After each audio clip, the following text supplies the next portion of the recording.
Auzubillahiminash-shaytanir-rajim. Bismillahir-rahmanir-rahim. Assalamu alaikum everyone. My name is Zarwan Tanveer, educator 360 का CEO and founder. And सबसे पहले thank you so much everyone for joining us.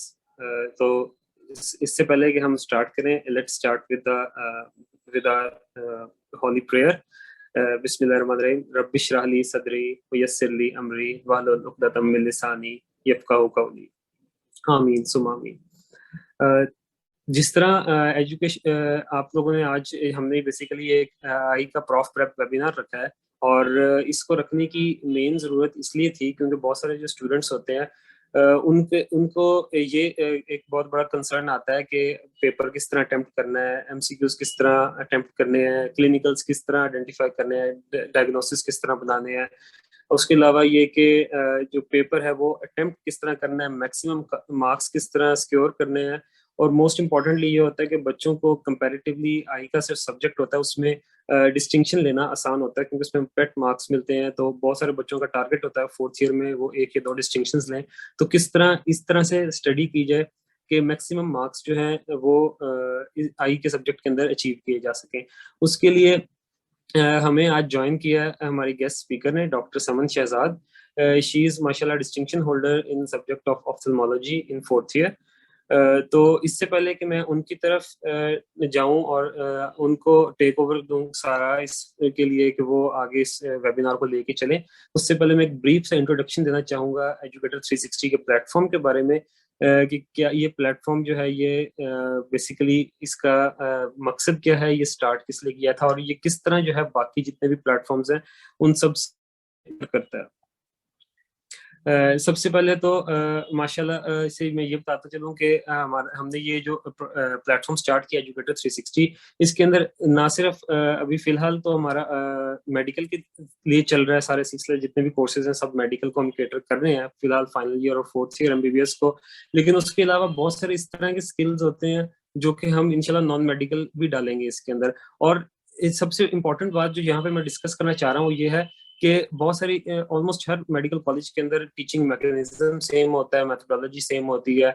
बहुत सारे बच्चों को lecture halls के अंदर जो है वो पॉइंट समझ नहीं आते, टीचर ने स्लाइड पढ़ाई चले गए तो बहुत। और उसके अलावा ये तो रिकॉर्डेड लेक्चर्स अवेलेबल होते हैं, लेकिन 1-on-1 टीचर के साथ इंटरेक्शन और उसके अलावा कॉन्सेप्ट्स क्लियर करना और जो वो सारी चीजें हैं वो आपको अवेलेबल होती हैं एजुकेटर 360 पे। लेकिन why do we stand out, वो इसलिए क्योंकि इसके अंदर कोई लाइव लेक्चर्स नहीं होते, रिकॉर्डेड लेक्चर्स होते हैं and you can access them, access all the MCQs, question banks, recorded lectures in the palm of your hand as long as you have an active internet connection और साथ उसके अलावा आपके पास एक स्मार्टफोन या laptop वगैरह है।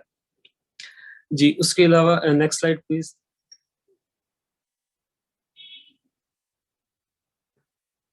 जी यहाँ पे मैं की डिफरेंसेस छोटे से आपको बता देता हूँ कि एक तो ये है कि हमारी प्रॉपर एक वेबसाइट है जिसके ऊपर प्रोफेशनल लर्निंग मैनेजमेंट सिस्टम है। लर्निंग मैनेजमेंट सिस्टम में वही चीज आ जाती है कि आप अपनी प्रोग्रेस ट्रैक कर सकते हैं।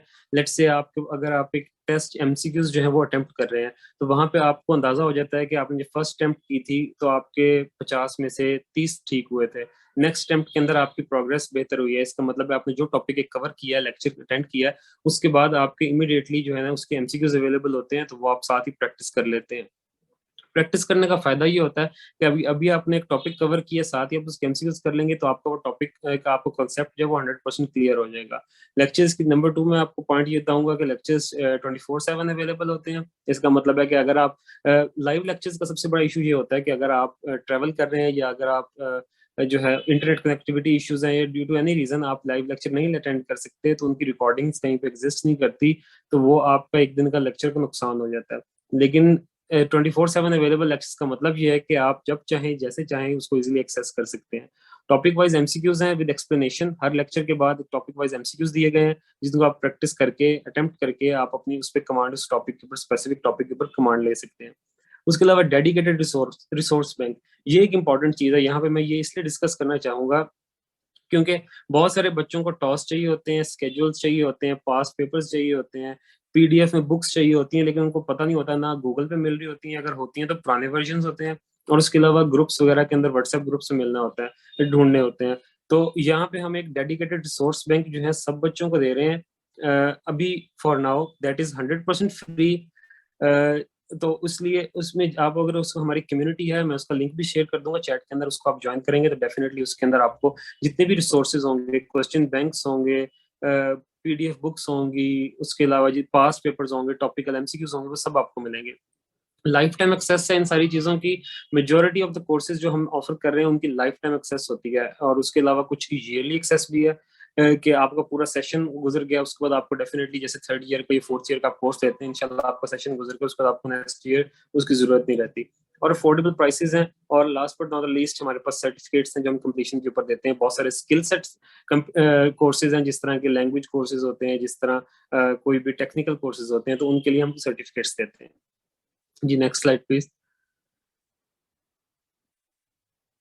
जी, ये रोड मैप है हमारा इंशाल्लाह 2023 का। उसके अंदर ये भी मैं आपको ब्रीफ करके बताता हूँ कि फर्स्ट क्वार्टर का जो रोड मैप है, हमने जो फर्स्ट क्वार्टर ऑफ 2023 के अंदर हम लोग नेस आईओ एक ऐप है उनके साथ कोलैबोरेशन कर रहे हैं, बल्कि अब अल्हम्दुलिल्लाह ये हमने अचीव कर ली है, अर्ली अचीव कर लिया है। इसके अंदर हम जिसके थ्रू हम आप लोगों को जो है ना वो सारे पीडीएफ बुक्स वगैरह रिसोर्स बैंक की एक्सेस दे रहे हैं। दूसरा इंपॉर्टेंट पॉइंट जो ये है ना, वो एम्बेसडर एंड एफिलिएट प्रोग्राम हम स्टार्ट करेंगे डिफरेंट कॉलेजेस के अंदर।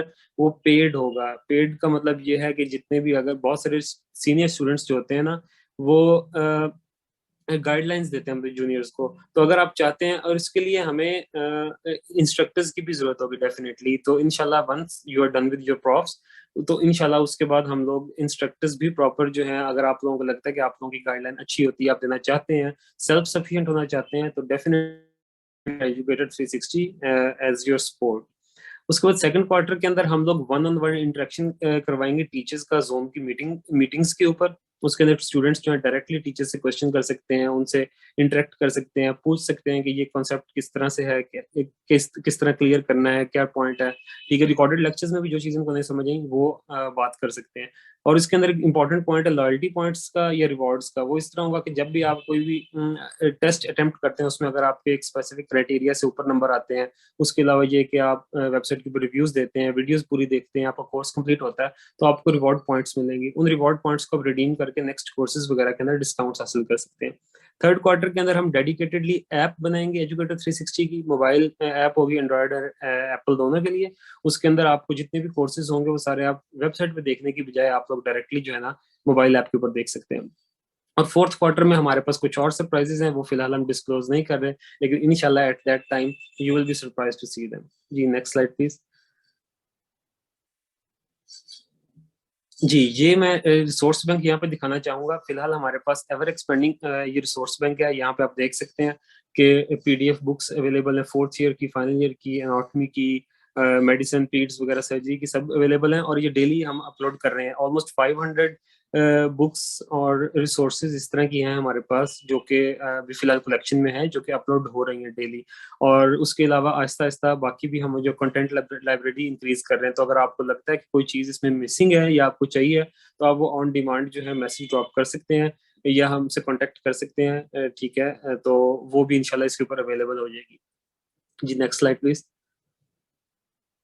जी, और ये एक अनाउंसमेंट अब मैं यहाँ पे करना चाहूंगा, उसके बाद फिर हम लोग आगे प्रॉपर सेशन की तरफ चलेंगे। कि इस जो वेबिनार चल रहा है, इसके अंदर अगर आप चैट सेशन के अंदर अपने क्वेश्चंस ड्रॉप करते हैं, अगर आप इसके अंदर एक्टिव रहते हैं, अपनी फीडबैक वगैरह देते रहते हैं, साथ साथ जो हमारी गेस्ट स्पीकर हैं उनके साथ अगर आप इंटरेक्शन में रहेंगे क्यू एन ए सेशन के अंदर, तो 3 रैंडम स्टूडेंट्स को जो आई का टेस्ट सेशन होगा हमारा चल रहा है ऑनगोइंग, इंशाल्लाह भी स्टार्ट करना है, उसकी 100% फ्री एक्सेस मिलेगी। और उसके अलावा जितने भी सारे पार्टिसिपेंट्स हैं इस वक्त, उन सबको टेस्ट सेशन के लिए 20% हम ऑफ दे रहे हैं। ठीक है, तो 20% ऑफ होगी। और उसके अलावा ये है कि जितने भी लोग इस वक्त हमारे साथ हमें ज्वाइन कर रहे हैं, तो उनको फ्री रिसोर्स बैंक की एक्सेस भी मिलेगी। उनके लिंक्स मैंने नीचे दिए हुए हैं। educator360.com हमारी वेबसाइट है। और इसके अलावा मैं चैट बॉक्स के अंदर हमारे कोर्स की जो है मैं यूआरएल भी ड्रॉप कर देता हूँ। और nesio/educator360 ये हमारे रिसोर्स बैंक का लिंक है, ये कम्युनिटी है हमारी। इसके ऊपर फ्री अकाउंट इस वक्त साइन अप हो रहे हैं, तो आप काइंडली जाके अकाउंट भी साइन अप कर लीजिएगा। इसका भी मैं लिंक जो है यूआरएल मैं ड्रॉप कर दूंगा। जी दैट्स ऑल फॉर नाउ। ये अनाउंसमेंट अपने फ्रेंड्स के साथ भी शेयर कर लें, अगर आपके कोई व्हाट्सएप ग्रुप्स वगैरह हैं, ताकि वो लोग भी ज्वाइन कर सकें, उनको भी फायदा हो जाए। जी, अब इसके बाद मैं चाहूंगा हमारी guest speaker doctor Saman Shahzad कि आप प्लीज अपना माइक अनम्यूट करें और प्लीज हमारी ऑडियंस को फिर एड्रेस करें। Thank you so much. बिस्मिल्लाहिर्रहमानिर्रहीम। रब्बिश्रह ली सदरी वयस्सिर ली अमरी वहलुल उक़दतम मिन लिसानी यफ़क़हू क़ौली। आमीन या रब्बल आलमीन। I greet you all with the Islamic greetings of Assalamu alaikum wa rahmatullahi wa barakatuh. May peace, blessing and mercy of Allah subhanahu wa ta'ala on all of you. Zakala Zarwan for elaborating of the working of Educator 360 and for inviting me here. As you have, everyone knows, I'm Dr. Saman Shehzad from Fatma Shah Medical University, currently a final year student. आज हम यहाँ पे जो gather हुए हैं that is about आई की prospect से related.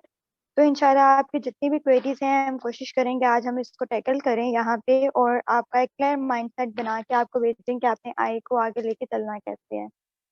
जो पॉइंट्स यहाँ पे हम डिस्कस करेंगे उनको अगर मैं समराइज करूँ तो वी विल बी डिस्कसिंग कि आई के लिए बुक्स कौन सी अच्छी हैं, एमसीक्यूज कहाँ से प्रैक्टिस किए जा सकते हैं, शॉर्ट केस जो आपके वाइवा में होता है वो कहाँ से आता है, आई की हम मार्किंग भी करेंगे। ये आप लोग, मैं अभी आप लोगों के लिए क्वेश्चन ड्रॉप कर रही हूँ कि मैं आई की बुक की आपको मार्किंग कराऊंगी।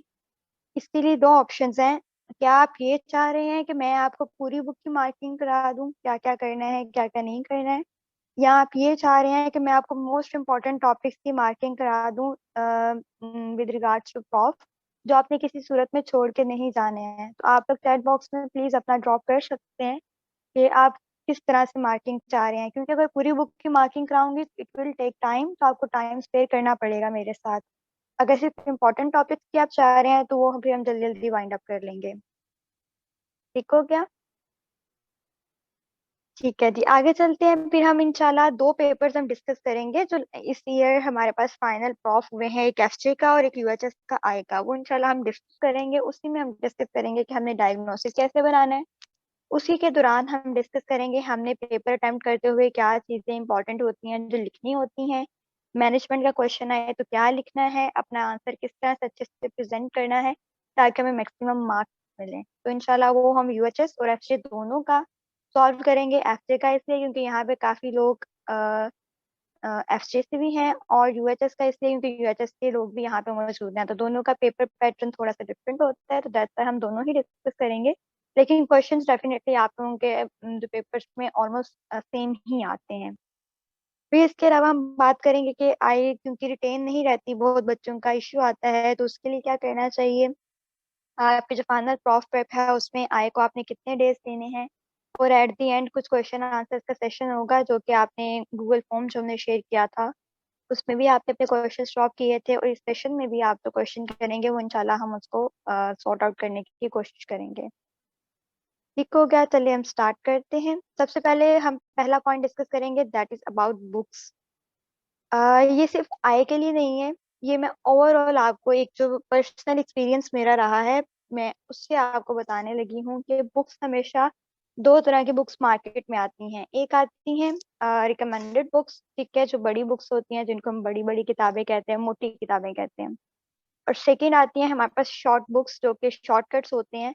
कुछ बच्चे शॉर्ट बुक्स की तरफ ज़्यादा जाते हैं मेजॉरिटी, और अगर मैं यहाँ पे एक डिफरेंस बताऊँ तो यूएचएस वाले बच्चे ज़्यादातर शॉर्ट बुक्स की तरफ जाते हैं, और एफजे वाले बच्चे शॉर्ट बुक्स की तरफ ज़्यादातर नहीं जाते, क्योंकि एफजे वाले अगर शॉर्ट बुक्स पढ़ लेते हैं तो उनका प्रॉफ इतनी इजीली पास नहीं होता है। लेकिन यूएचएस में क्योंकि पेपर थोड़ा सा अच्छा आता है as compare to FJ, FJ का डिफिकल्टी लेवल थोड़ा सा हाई होता है एंड बहुत ही अनएक्सपेक्टेड पेपर होता है। अब यूएचएस वाले बच्चे कहेंगे कि मैं कंपैरिजन कर रही हूँ, हमारा पेपर भी मुश्किल होता है, तो लाइक कंपैरिजन किया है मैंने 4 सालों में, और उसके बाद देखा है कि यूएचएस पास पेपर से क्वेश्चंस बहुत ज्यादा दे देता है लेकिन एफजे नहीं देता है। एफजे में बहुत अनएक्सपेक्टेड पेपर होता है, इवन हमारा कोई टेबल ऑफ स्पेसिफिकेशन भी नहीं होता, तो ये भी नहीं पता होता क्वेश्चन आना है तो आना कहाँ से है, जस्ट हम रैंडमली तैयारी कर रहे होते हैं। तो अब ये जो दो बुक्स हैं यहाँ पे, ठीक है, और इसमें अब मैं चाहे आपने कोई भी सब्जेक्ट पढ़ना है, अगर तो आप जस्ट पास करना चाह रहे हैं तो गो फॉर शॉर्ट बुक्स, कोई मसला नहीं है उसमें, आप कर लें। आप इतना उनसे कर लेंगे कि आप पास हो जाएंगे, आपके लाइक 25 to 27 एमसीक्यूज पे ठीक हो जाएंगे अगर 45 का पेपर है। और आपका जो एससीक्यूज है ऑलमोस्ट 7 to 8 एससीक्यूज आपको आते होंगे उसमें से। और इवन जो आपका वाइवा है, वाइवा में वो आपको फिर तंग करेगा, वो मैं बताती हूँ वो कैसे होगा। लेकिन जो बच्चे चाहते हैं कि हमने अच्छा पढ़ना है, डिस्टिंक्शन लेनी है, क्योंकि आपको पता है एससीक्यूज ना मेजोरिटी को आते होते हैं, लाइक 9 एससीक्यूज है ना, 8 एससीक्यूज मेजोरिटी को आते हैं जो पढ़ के गए हैं। जो पढ़ के नहीं गए मैं उनकी बात नहीं कर रही, उनको 8 आते हैं। एक एससीक्यू होता है जो कंफ्यूजन होता है, जिसमें डायग्नोसिस नहीं बन रहा होता, सारा कुछ इस तरह से इशू आ रहा होता है। लेकिन जो चीज डिफरेंस क्रिएट करती है वो है एमसीक्यूज। अब आपके एमसीक्यूज कहाँ से आते हैं? पहले तो ये बात क्लियर रखें कि आपका जो कोई भी बुक, कोई भी रिसोर्स आपको ये गारंटी नहीं देता कि इसमें से आपका एमसीक्यू आएगा, सिवाय आपकी रिकमेंडेड बुक के। मैं 4 सालों से कीज बना रही हूँ, पेपर्स के बाद, प्रॉफ के पेपर के बाद एमसीक्यू कीज बनाती हूँ। तो व्हाट आई हैव सीन कि प्रॉपर वो लाइंस जो एमसीक्यू में आई होती हैं वो आपकी रिकमेंडेड बुक जो होती है ना उसकी लाइंस उठाई होती हैं। तो एमसीक्यू प्रैक्टिस के लिए सबसे पहले आपकी रिकमेंडेड बुक्स बेस्ट होती हैं कि आपने वो पढ़ी हो। लेकिन अगर आपने डिस्टिंक्शन लेनी है तो you have to go for recommended books. अगर आपने सिर्फ पास होना है तो कोई बात नहीं, वो आप शॉर्ट बुक्स से जो भी आप बुक फॉलो कर रहे हैं उससे आप पास हो जाते हैं और इजीली हो जाते हैं। तो ये एक डिफरेंस क्रिएट होता है यहाँ पे। सबसे पहले जिन्होंने डिस्टिंक्शन लेनी है in your final year, if you want to go for distinction, तो कुछ ऐसे भी बच्चे हैं यूएचएस में जो इवन शॉर्ट बुक्स पढ़ के भी डिस्टिंक्शन ले लेते हैं और उनके मार्क्स अच्छे आते हैं। लेकिन फिर वो आपके पढ़ने का तरीका डिफर कर जाता है, आपके कॉन्सेप्ट का लेवल डिफर कर जाता है कि आपने कितने अच्छे कॉन्सेप्ट ग्रास्प किए हुए हैं और आप आगे लेके चल रहे हैं। तो सबसे पहले ये वाला हो गया कि आपने बुक्स कौन सी चूज करनी है। अब इट्स अप टू यू। अब एक बच्चा है जो कि रिकमेंडेड बुक चूज कर रहा है लेकिन उसको रिटेन नहीं हो रहा, तो मैं उस बच्चे को कहूंगी कि फिर आपने रिकमेंडेड बुक नहीं पढ़नी, फिर go for short book, go for any other alternative. क्योंकि अगर आपको रिटेन ही नहीं हो रहा तो बड़ी बुक पढ़ के कर भी क्या लेंगे आप? कुछ भी नहीं होगा, वो आपको जो याद होना था वो भी नहीं होगा। लेकिन if you are capable enough कि आप अपना एक प्रॉपर टाइम दे सकते हैं आपके पास, क्योंकि आपको पता है जब आपका चल रहा होता है ड्यूरिंग द ईयर सारा साल, तो उस टाइम पे आप एक बुक को अच्छा टाइम दे सकते हैं। उस टाइम पे अगर आप अपनी बुक साथ लेके चलते हैं तो you will be getting better, like MCQs आपके अच्छे सॉल्व हो जाएंगे और आपकी बुक भी पढ़ी जाएगी। तो ये आपने खुद साल के शुरू में डिसाइड करना होता है, साल के एंड पे नहीं डिसाइड करना होता कि आपने कौन सी बुक पढ़नी है। अब एक और चीज, अब यहाँ पे कुछ बच्चे सुन के जो डिस्टिंक्शन लेना चाह रहे हैं वो ये ना करें कि यहाँ पे अपनी बुक स्विच कर लें। इस टाइम पे, प्रॉफ के इस टाइम पे आपने सारा साल जो बुक पढ़ी होती है आपने उसी को लेके चलना है। प्रॉफ के टाइम पे न्यू एडिशन नहीं की जाती। ये डिसीजन आपने स्टार्ट में लेना होता है। तो जब आप फाइनल ईयर में जाएंगे तो आपने प्लीज स्टार्ट में डिसीजन लेना है कि आपने सर्जरी के लिए कौन सी बुक पढ़नी है, मेडिसिन के लिए कौन सी पढ़नी है, गायनी ऑप के लिए कौन सी पढ़नी है, शॉर्ट पढ़नी है या फिर आपने रिकमेंडेड पढ़नी है। पढ़ने का भी आगे स्मार्ट तरीका होता है, वो आपको मिलता है जब आप बुक ले लेते हैं, रिकमेंडेड बुक ले रहे हैं तो आपको वहां से पढ़ना कैसे है इसको गाइड करने के लिए भी आपके सीनियर्स होते हैं। आपको डिफरेंट प्लेटफॉर्म्स की गाइडलाइंस मिलती हैं, आपके पास पेपर्स होते हैं। वहां से आपको अंदाजा होता है कि टॉपिक्स इंपॉर्टेंट हैं या नहीं है, ये करने हैं या नहीं करने हैं। तो वहां से आपने इस चीज का अंदाजा लगाना होता है। तो यहाँ पे हमारा ये वाला जो पॉइंट है बुक्स वाला वो सॉल्व हो जाता है, क्योंकि चॉइस इंसान की अपनी है। लेकिन I am like I will always go with recommended book. First year से लेके अब तक मैंने हमेशा रिकमेंडेड बुक्स ही पढ़ी हैं और मुझे उन्होंने बहुत बेनिफिट दिया है। वाइवा में बहुत बेनिफिट होता है, क्यों?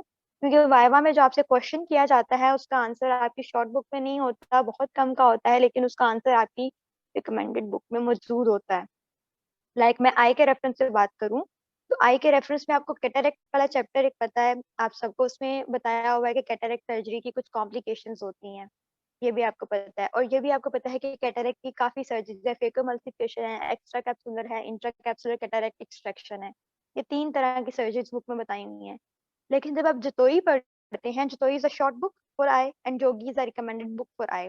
जब आप जतोई पढ़ते हैं तो आपने जब ये कॉम्प्लिकेशंस पढ़नी है कैटरेक्ट वाले चैप्टर में, तो वहां पे आप देखेंगे कि इन प्रोसीजर्स की अलग से कॉम्प्लिकेशंस नहीं बताई हुई, मतलब इकट्ठी एक हेडिंग दी हुई है, उसमें आगे सारी कॉम्प्लिकेशंस का जिक्र किया हुआ है। उन्होंने ये स्पेसिफाई नहीं किया कि ये कॉम्प्लिकेशन किस प्रोसीजर में ज्यादा हो रही है, फेको में ये ज्यादा है, एक्स्ट्रा कैप्सुलर में ज्यादा है, इंट्रा कैप्सुलर में ज्यादा है।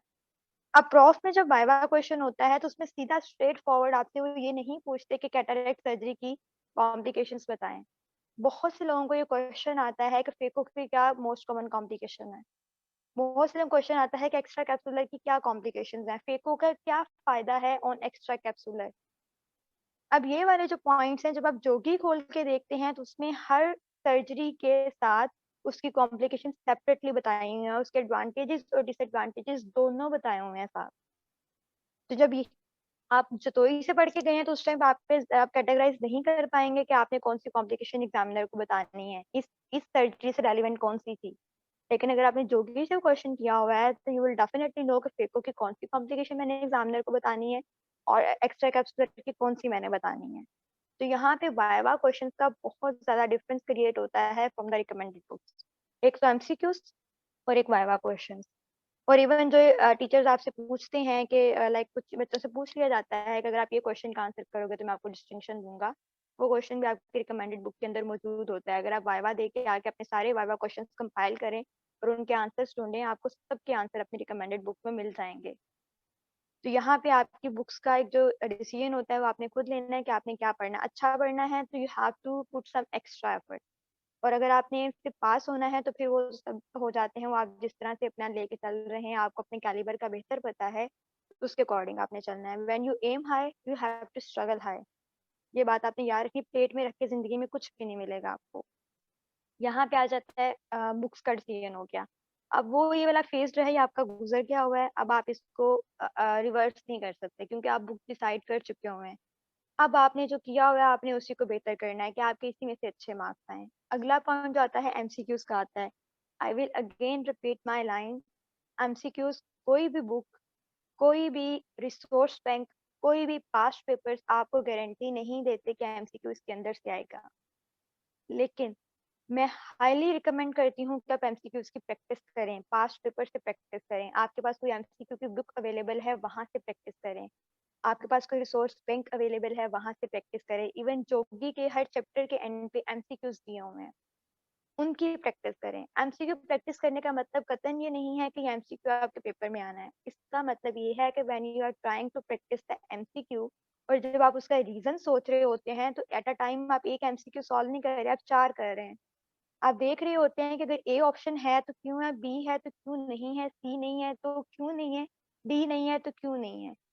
तो वो आपका जो एक रिफ्लेक्स जनरेट होता है और आपका जो दिमाग काम कर रहा होता है, आपकी ग्रिप स्ट्रांग होती है, उससे आपको अल्टीमेटली प्रॉफ में बेनिफिट होता है। फर्स्ट ईयर सेकेंड ईयर में I didn't practice MCQs, not at all, मतलब कि बिल्कुल भी नहीं किए थे। थर्ड ईयर में व्हेन आई डिड, मैंने अपना एक विजिबल डिफरेंस देखा अपने पेपर्स में जब एमसीक्यू अटेम्प्ट करते हुए, कि वही जो फर्स्ट ईयर सेकेंड ईयर में मुझे एमसीक्यू लाइक 30 आते थे 45 में से, बाकी 15 मेरे बहुत मुश्किल होते थे या मैं उनको से तुक्के लगा रही होती थी, वही थर्ड ईयर में जाके 40+ एमसीक्यूज मुझे आते होते थे पेपर में, श्योर होते थे कि इनका आंसर यही है। क्योंकि आपने ब्रेनस्टॉर्मिंग की होती है, आपको पता होता है कि मैंने किस एमसीक्यू किस तरह पढ़ना है या इसको इंस्टॉल कैसे करना है। तो MCQ practice is the key. लेकिन कोई चीज आपको गारंटी नहीं देगी कि एमसीक्यू कहाँ से आएगा। हाँ, पेपर के बाद when you check your recommended book तो वहां से आपको एमसीक्यू मिल जाते हैं, लेकिन मसला ये आता है क्योंकि बुक में लिखा इतना ज्यादा होता है तो हर लाइन को रट्टा नहीं लगाया जा सकता। आपको हर line, like you are not Einstein, ठीक है, आपको हर लाइन नहीं याद रहेगी कि बुक में ये लिखा हुआ था या ये लिखा हुआ था। वो जब आप एमसीक्यू करके आते हैं, बुक खोल के देखते हैं, उसका उसमें आपको मिल जाता है कि ये एमसीक्यू यहाँ से आया था, ठीक है, और ये वही इसका आंसर था। लेकिन उस टाइम ह्यूमन है ना, हमें याद नहीं रहता। तो वो एक ह्यूमन एरर का एक पॉइंट एक साइड पे रहता है, लेकिन बहुत सी चीजें आपको मिल जाती हैं अगर आपने रिवीजन अपनी अच्छी बुक से की होती है, तो you are able to do your MCQs. तो यहाँ पे हमारा सेकेंड पॉइंट खत्म हो जाता है एमसीक्यूज। मैं रिकमेंड करूंगी, आई के लिए अक्सर क्वेश्चन आता है कि आई के एमसीक्यूज कहाँ से करने हैं। तो अभी तक फॉर नाउ ऐसी कोई आई की बुक अवेलेबल नहीं है जहाँ पे अच्छे एमसीक्यूज दिए हो, सिवाय जोगी के। जोगी में भी लाइक कुछ एमसीक्यूज में एक्स्ट्रा दी हुई है, तो आप स्किप कर सकते हैं, लेकिन जो आपके काम के हैं, जो आपके टॉपिक से रेलिवेंट है, उनको लाजमी करें। जैसे ईएनटी है तो ईएनटी के लिए ढिंगरा रिव्यू एक बुक है एमसीक्यूज की, वो ढिंगरा से ही उसके एमसीक्यूज बने हुए हैं। तो दैट इज हाईली रिकमेंडेड, वो आपको प्रैक्टिस करनी चाहिए। लेकिन आई के लिए इस तरह की कोई बुक नहीं है। तो आई के लिए आपके सबसे बड़ा जो ऑप्शन होता है आपके पास, वो पास पेपर्स के एमसीक्यूज होते हैं, जोगी होते हैं, या कोई कॉलेज, इवन जो आपके कॉलेज के स्टैंड अप के एमसीक्यूज होते हैं, टेस्ट वगैरह में अगर कोई आपके पास एमसीक्यूज आ रहे हैं, हाईली चांस होते हैं कि वो रिपीट हो सकते हैं। सारे नहीं, लेकिन एक दो उनमें से रिपीट हो जाते हैं। तो प्रॉफ में तो एक नंबर भी मैटर कर रहा होता है आपका, ठीक है। तो वो आपने वहां से प्रैक्टिस करने होते हैं, या फिर आपके पास कोई टेस्ट सेशन वगैरह अवेलेबल है कहीं आप दे सकते हैं तो वहाँ प्रैक्टिस करके लाजमी दें। लेकिन आय का एज ऑफ नाउ कोई एक ऑथेंटिक एमसीक्यू बुक अवेलेबल नहीं है। वो सिर्फ आपकी प्रैक्टिस पे डिपेंड करता है कि आप कहाँ से प्रैक्टिस कर रहे हैं। मार्केट में इस टाइम बहुत सारी बुक्स अवेलेबल हैं, की टू यूएचएस है, गाइड टू यूएचएस है, इवन मेडिकल ग्लोब की एमसीक्यू क्रैक्स की बुक अवेलेबल है। So that's up to you कि आप उसको कौन सी वाली आपको अच्छी लगती है और आप कौन सी वाली लेके चलते हैं। इवन पीडीएफ्स में भी आपको एमसीक्यूज मिल जाते हैं। प्लस एमसीक्यूज के साथ एक और चीज़ मैं आपको मेंशन करना चाहूंगी, अक्सर पीडीएफ सर्कुलेट हो रहे होते हैं जिसमें कुछ निमोनिक शेयर किए होते हैं या कुछ points main main MCQ points just share किए होते हैं। एमसीक्यूज नहीं होते लेकिन एमसीक्यूज के पॉइंट्स शेयर किए होते हैं। रिसेंटली मुझे याद है मैंने एफजे ग्रुप में एक निमोनिक का पीडीएफ शेयर किया था। कोशिश किया करें उसको भी प्रॉप से पहले पढ़ के जाया करें, क्योंकि वहां से आपके एमसीक्यू बहुत रैपिडली रिवाइज होते हैं। बहुत सी ऐसी बातें जो आपने रीडिंग के दौरान स्किप की होती हैं वो उन पीडीएफ में मेंशन होती हैं, और वो आपको एमसीक्यू अगर आ जाए तो आपको अटेम्प्ट कर लेते हैं। उसमें हिंट्स दिए होते हैं कि ये पॉइंट आएगा तो आपने सिनेरियो का आंसर कैसे लिखना है, ये आपको आएगा तो आपने कैसे एमसीक्यू का आंसर उसको टिक मार्क करना है। जिनके पास ये निमोनिक वाला पीडीएफ नहीं है वो प्लीज एजुकेटर के ग्रुप में कांटेक्ट कर सकते हैं, एफसीआई वाले अपने एफसी के ग्रुप में कांटेक्ट कर सकते हैं। इंशाल्लाह मैं उनको प्रोवाइड कर दूंगी। तो ये हमारे यहाँ पे एमसीक्यू वाला पॉइंट भी एक टैकल हो जाता है। थर्ड आता है हमारे पास जो मैं जो डिस्कस करना चाह रही हूँ वो है आपका आई के वाइवा में एक शॉर्ट केस भी होता है। ठीक है, एफसीआई का होता है, यूएचएस वालों का होता है कि नहीं, आई हैव नो आइडिया। तो आपका जो यूएचएस वाले हैं या एफसी वाले हैं, आपका जो शॉर्ट केस होता है, आपका जो शॉर्ट केस में आपको पिक्चर्स दिखाई जाती हैं या ऑस्ट भी होती है इवन, उसमें आपकी जो पिक्चर्स होती हैं वो जतोई सी होती हैं। Jatoi is highly recommended for short case, क्योंकि उसकी जितनी पिक्चर्स हैं वो आपने करके जानी होती हैं, और एग्जामिनर वो पिक्चर्स आपके सामने खोलते हैं और आपसे पूछते हैं कि इसको डिस्क्राइब करें, आपको क्या नजर आ रहा है। अब यहाँ पे भी दो तरह के स्टूडेंट्स होते हैं। पहला स्टूडेंट वो होगा जिसको अगर एग्जामिनर ने रेड आई की पिक्चर दिखा दी है, वो स्ट्रेट फॉरवर्ड जंप करके कहेगा it is red I, simple, बस इतना सा आंसर करेगा। एक वो स्टूडेंट होगा जो कि आई की पिक्चर जिसको दिखाई है तो वो एक सिस्टमिक अप्रोच से आंसर करेगा। वो पहले आईलेट्स देखेगा, वो एग्जामिनर को बताएगा कि this is picture of the eye, इसमें आईलेट्स नॉर्मल हैं, पेरी ऑर्बिटल स्वेलिंग नहीं है, कोई टॉसिस वगैरह नहीं है। अगर अंदर की बात करूँ मैं तो मुझे कंजक्टाइवा पे या उस पे कॉर्निया में कोई पेस्ट्री नजर आ रही है, कंजक्टाइवा पे कंजेशन नजर आ रही है। तो जो बच्चा इस तरीके से आंसर करेगा डेफिनेटली ही और she is gonna get good marks. लेकिन जो बच्चा सिर्फ ये बताएगा कि मुझे ये कैराटाइटिस नजर आ रहा है, सिंपली देखते ही बता देगा कैराटाइटिस है, जो भी कैराटाइटिस की पिक्चर है, ग्लूकोमा है या इवन कैटरेक्ट की पिक्चर है, पेस्ट्री है, अगर आप सिर्फ वो बता देंगे तो आपको डेफिनेटली सिर्फ उतने ही मार्क्स मिलेंगे जितने आपके पास होने के लिए जरूरी हैं।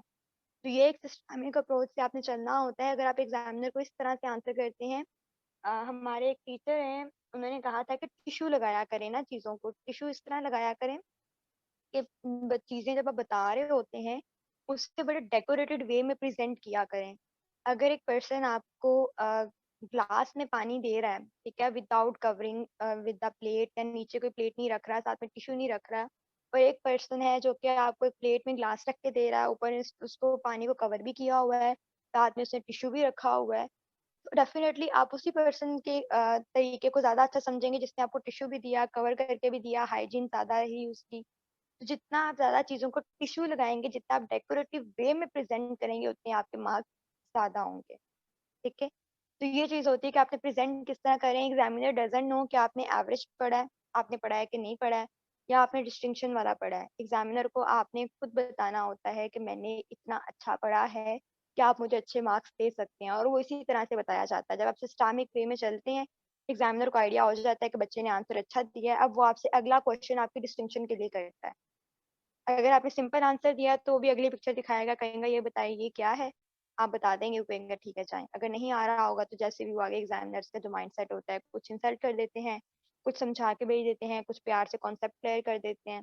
दैट्स अप टू देम, वो जैसे भी लेके चलते हैं। लेकिन इस तरह से अगर आप चीजें लेके चलते हैं, इवन आपका शॉर्ट केस है, लॉन्ग केस है, हिस्ट्री दे रहे हैं, एग्जामिनेशन दे रहे हैं, जितना आप उसको अच्छे तरीके से प्रेजेंट करेंगे उतने आपके मार्क्स वहाँ पे ज्यादा होते जाएंगे। शॉर्ट केस के लिए आपने जो की तमाम पिक्चर्स करके जानी होती हैं, स्पेशली फॉर एफसीआई। आपका शॉर्ट केस उसी जतोई में से होता है, आपकी पिक्चर वहीं भी होती है, और उस टाइम पे बंदा कंफ्यूज हो जाता है, समझ नहीं आ रही होती, लेकिन वो पिक्चर्स आपको रटी हुई होनी चाहिए कि उनमें क्या फाइंडिंग्स हैं, और आपने जाना सिस्टमिक अप्रोच से ही है। इसके बाद जो हमारे पास यहाँ पे आ जाता है पेपर की डिस्कशन हम करते हैं, पहले उसमें हम देखेंगे कि किस तरह से आपने क्वेश्चन सॉर्ट आउट करना होता है, कैसे लेके चलना होता है। हाँ जी, यूरोलॉजी एचओडी आपसे एक एचओडी ही ये बात कहते हैं, वो जो भी बैच उनके पास आता है वो उनको यही बात समझाते हैं कि टिश्यू लगाया करें। तब मुझे नहीं समझ आती थी उनकी ये बात। अच्छा जी, अब चलते हैं हम अपने पेपर की तरफ। तो पेपर के लिए let me share my screen first.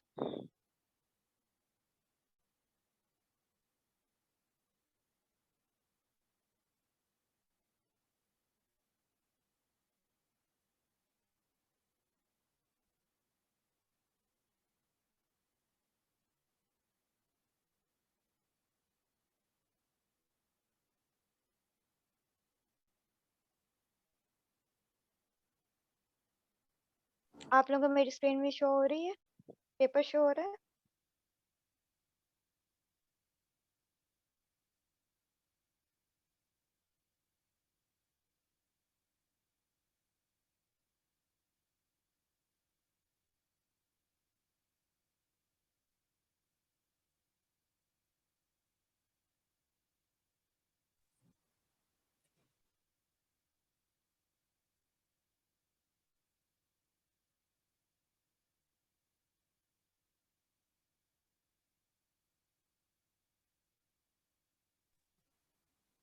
जी, अब आपकी स्क्रीन नहीं शो हो रही समझ, और आवाज भी नहीं आ रही।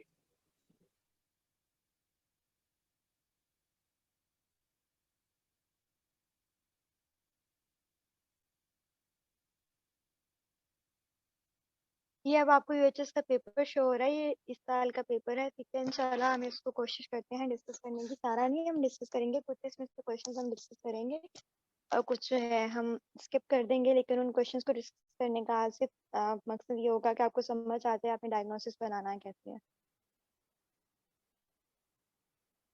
अब यहाँ पे जो पहला क्वेश्चन है दैट इज कि 15 years old बॉय प्रेजेंट कर रहा है with etching and swollen eyelid since 1 year. On examination, there is diffuse congestion of the bulbar conjunctiva. Conjunctiva की congestion हुई, that means red हुआ हुआ है यहाँ पे।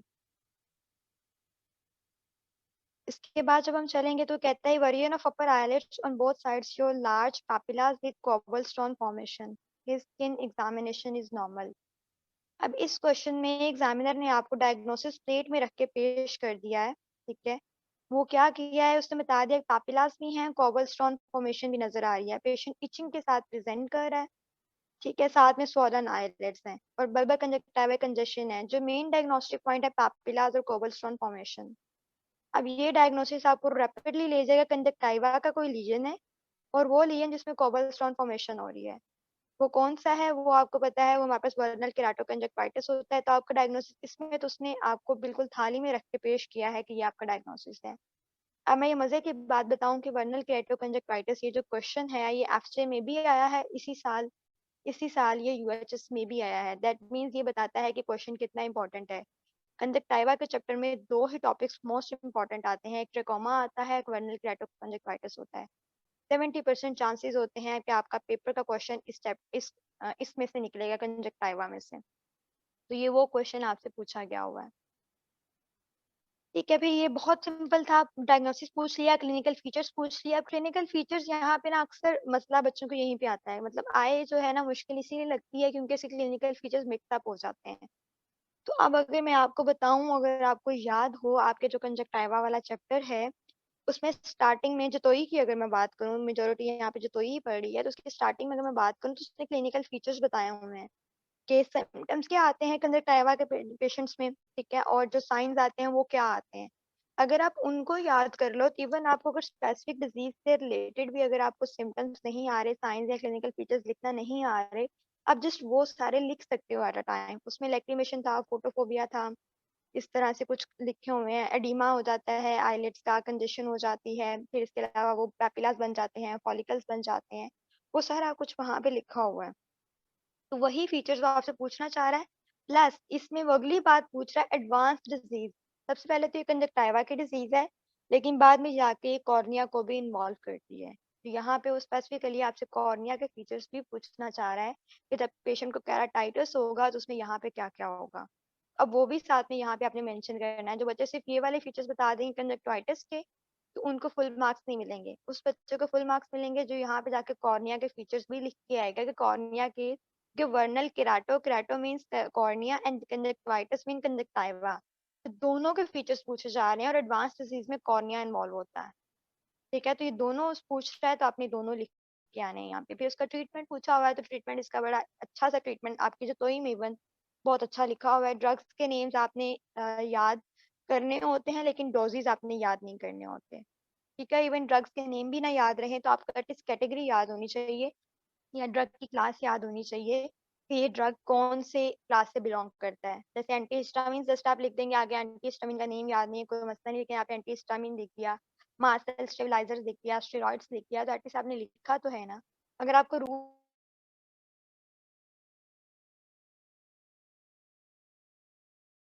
ठीक हो गया तो ये यहाँ पे ये हमारा क्वेश्चन है। अब इसमें ये बिल्कुल सीधा साधा क्वेश्चन है, इसमें कोई उसने डिटेल्स नहीं मांगी है, इतनी ज्यादा डायग्नोसिस पूछा, डायग्नोसिस लिखेंगे इससे ही आपको मार्क्स मिल जाएंगे। फीचर्स देखेंगे, फीचर्स में यस उसने आपको थोड़ा घुमा दिया, एडवांस डिजीज पूछा है तो कॉर्निया के आपको सिम्टम्स बताने पड़ेंगे, और ट्रीटमेंट पूछा हुआ है तो वो आपको यहाँ पे बताना पड़ेगा। अब ट्रीटमेंट में एक चीज जो है आपने याद रखनी है वो ये है कि हमारे पास ट्रीटमेंट 3 तरह से मेंशन करना होता है, कंजर्वेटिव, मेडिकल एंड सर्जिकल। लाजमी मेंशन करना है आपने, ये इन्हीं हेडिंग्स में ट्रीटमेंट लिखा करें, आपको अच्छे मार्क्स मिलते हैं। कंजर्वेटिव हमेशा सबसे पहले आता है, कुछ बच्चे क्या करते हैं मेडिकल लिख दिया, सर्जिकल लिख दिया, नीचे लिख देते हैं कंजर्वेटिव। जब मेडिकल हो गया, सर्जिकल हो गया, अब क्या कंजर्वेटिव ट्रीटमेंट करोगे आप पेशेंट का? सबसे पहले आपने कंजर्वेटिव ट्रीटमेंट करना होता है कि मेडिसिन देने से पहले कोई ऐसी चीज है जिससे वो ठीक हो सकती है और डिसऑर्डर अगर हो सकता है तो write that first, then go for medicine, क्योंकि पहले मेडिसिन का ट्रायल दिया जाता है, अगर वहां से ठीक नहीं होता फिर you have to go for surgery. तो हमेशा आपका ट्रीटमेंट इसी सीक्वेंस में होना चाहिए। अब यहाँ पे आगे चलते हैं। अब यहाँ पे हमारे पास जो अगला क्वेश्चन आता है, ये वाला जो क्वेश्चन है ये भी स्ट्रेट फॉरवर्ड क्वेश्चन है। ये डायबिटिक पेशेंट है, उसमें आगे उसने डिफरेंट उसकी चीजें बताई हुई हैं, तो ये बहुत स्ट्रेट फॉरवर्ड क्वेश्चन है, डायबिटिक रेटिनोपैथी का है, तो I will not discuss it here. फिर उसके बाद आगे चलते हैं तो यहाँ पे हमारे पास जो क्वेश्चन आ जाता है, ये वाला क्वेश्चन एक ना अनएक्सपेक्टेड है, यूएचएस में आया हुआ है। अनएक्सपेक्टेड इन अ सेंस कि इतना आता नहीं है लेकिन आया हुआ है। अब उसमें वो क्या पूछता है, 20 ईयर ओल्ड फीमेल है, प्रेजेंट्स विद विजुअल एक्टिविटी उसकी कम हुई हुई है दोनों आईज में। उसके बाद आगे चलें तो वैक्सी डिस्क पैलर है, पहला आपका जो पॉइंट है वो ये है, वैक्सी डिस्क पैलर, डिस्क में ऑप्टिक डिस्क इन्वॉल्व है। तो यहाँ पे आपको ये समझ आ जाना चाहिए कि इसमें कोई ऐसा डिसऑर्डर है जो रेटिना को इन्वॉल्व कर रहा है, क्योंकि ऑप्टिक डिस्क रेटिना पे है, पीछे पड़ी हुई है। साथ में बता रहा है टेन्यूएशन हुई हुई है ब्लड वेसल्स की, और पेरिफेरल रेटिनल पिगमेंट डिस्टर्बेंस हुई हुई है। यहाँ भी उसने आपको सिनेरियो का हिंट दे दिया, पिगमेंट में कुछ मसला है, रेटिना में मसला है, साथ में उसके कुछ पिगमेंट में मसला है, और साथ में उसने एक एडिशनल पॉइंट बता दिया, अटेन्यूएशन ऑफ ब्लड वेसल्स का बता दिया, ये भी उसी डायग्नोसिस का एक पॉइंट है। आगे उसने बताया है कि फ्रीक्वेंटली डिम लाइट में फॉल करना शुरू कर देता है पेशेंट। ठीक है, अब यहाँ पे जो आपका आंसर बनता है वो ये, इसका पिगमेंट से देखते हुए, ऑप्टिक डिस्क से देखते हुए तो रेटिनाइटिस पिगमेंटोजा बनता है, क्योंकि पिगमेंट एक ही जगह पे है आई में, वो कहाँ पे, रेटिना में पड़ा हुआ है, तो रेटिनाइटिस पिगमेंटोजा ये इस क्वेश्चन का आंसर बनता है। ठीक है, यहाँ से आपने इसके क्वेश्चंस निकालने हैं, यहाँ पे आपको आंसर मिल जाएगा। मोस्ट लाइकली डायग्नोसिस पूछा है, फाइंडिंग्स पूछी हुई है वो आपने बता देनी है, और फिर आगे पूछा है कि आपने पेशेंट को क्या बताना है इसकी प्रोग्रेशन के या प्रोग्नोसिस के बारे में। तो इसका प्रोग्नोसिस यही होता है कि इसका कोई ट्रीटमेंट नहीं होता, तो आपने पेशेंट को बताना होता है कि इसका कोई ट्रीटमेंट नहीं है, आपको जो भी ट्रीटमेंट हम देंगे सिम्टोमेटिक ही है जस्ट, ये डिजीज जो है ऐसा ऐसा प्रोग्रेस होती रहती है। और आपने एक चीज जरूर गाइड करनी होती है कि कजन मैरिज से अवॉइड करें, क्योंकि ये जेनेटिक डिसऑर्डर है, तो आपने पेशेंट को एक गाइड करना होता है। और इवन आप ये भी बताते हैं कि इसमें 3 टाइप्स होती हैं, एक ऑटोसोमल डोमिनेंट होती है, एक ऑटोसोमल रिसेसिव होती है, और एक एक्स लिंक्ड होती है। तो आपने पेशेंट को बताना है कि हम टेस्ट करेंगे, जो भी आपके टाइप निकलेगी उसके अकॉर्डिंग आपने उसका प्रोग्नोसिस बताना है, क्योंकि एक जो टाइप है उसका वर्स्ट प्रोग्नोसिस होता है और एक है जो उसका अच्छा प्रोग्नोसिस होता है। तो वो सारी चीजें यहाँ पे आप मेंशन करेंगे और काउंसल करेंगे पेशेंट को। इस के ट्रीटमेंट में आपने मेंशन करना होता है, पेशेंट को काउंसल करें कि कजन मैरिज ना करें आगे मजीद, उनकी फैमिली में इशू आ रहा है तो कजन मैरिजेस को अवॉइड करें वो लोग, क्योंकि ये जेनेटिक डिसऑर्डर इस वजह से आ रहा है। अब ये पॉइंट यहाँ पे आपने मेंशन करना है, तो यहाँ पे ये वाला आपका सिनेरियो भी कवर हो जाता है। फिर आगे चलते हैं हम, आगे यहाँ पे आगे क्वेश्चंस आ जाते हैं ये यूएचएस के। ये हमारे पास ये भी उसने आपको प्लेट में रख के सिनेरियो पेश कर दिया है। लिड रिट्रैक्शन है, प्रोप्टोसिस है, ठीक है। इसके अलावा लिड लैग है, एक्स्ट्राओकुलर मूवमेंट्स रिस्ट्रिक्टेड हैं, तो थायराइड आई डिजीज का ये सिनेरियो है। इसमें एज सच आपको कोई भी मसला नहीं होगा। मसला कहाँ पे होगा? यहाँ पे differential diagnosis of this patient. अब इसमें एक चीज याद रखनी है कि इसमें एक्सियल प्रोप्टोसिस है। प्रोप्टोसिस दो तरह का होता है, एक एक्सियल होता है, एक नॉन एक्सियल होता है। इस पेशेंट को एक्सियल है।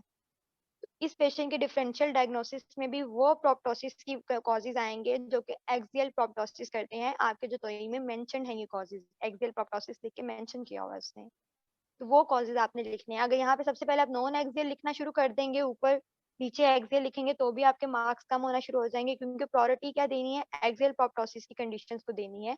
आपके सिनेरियो से रेलिवेंट होना चाहिए ये, ठीक है।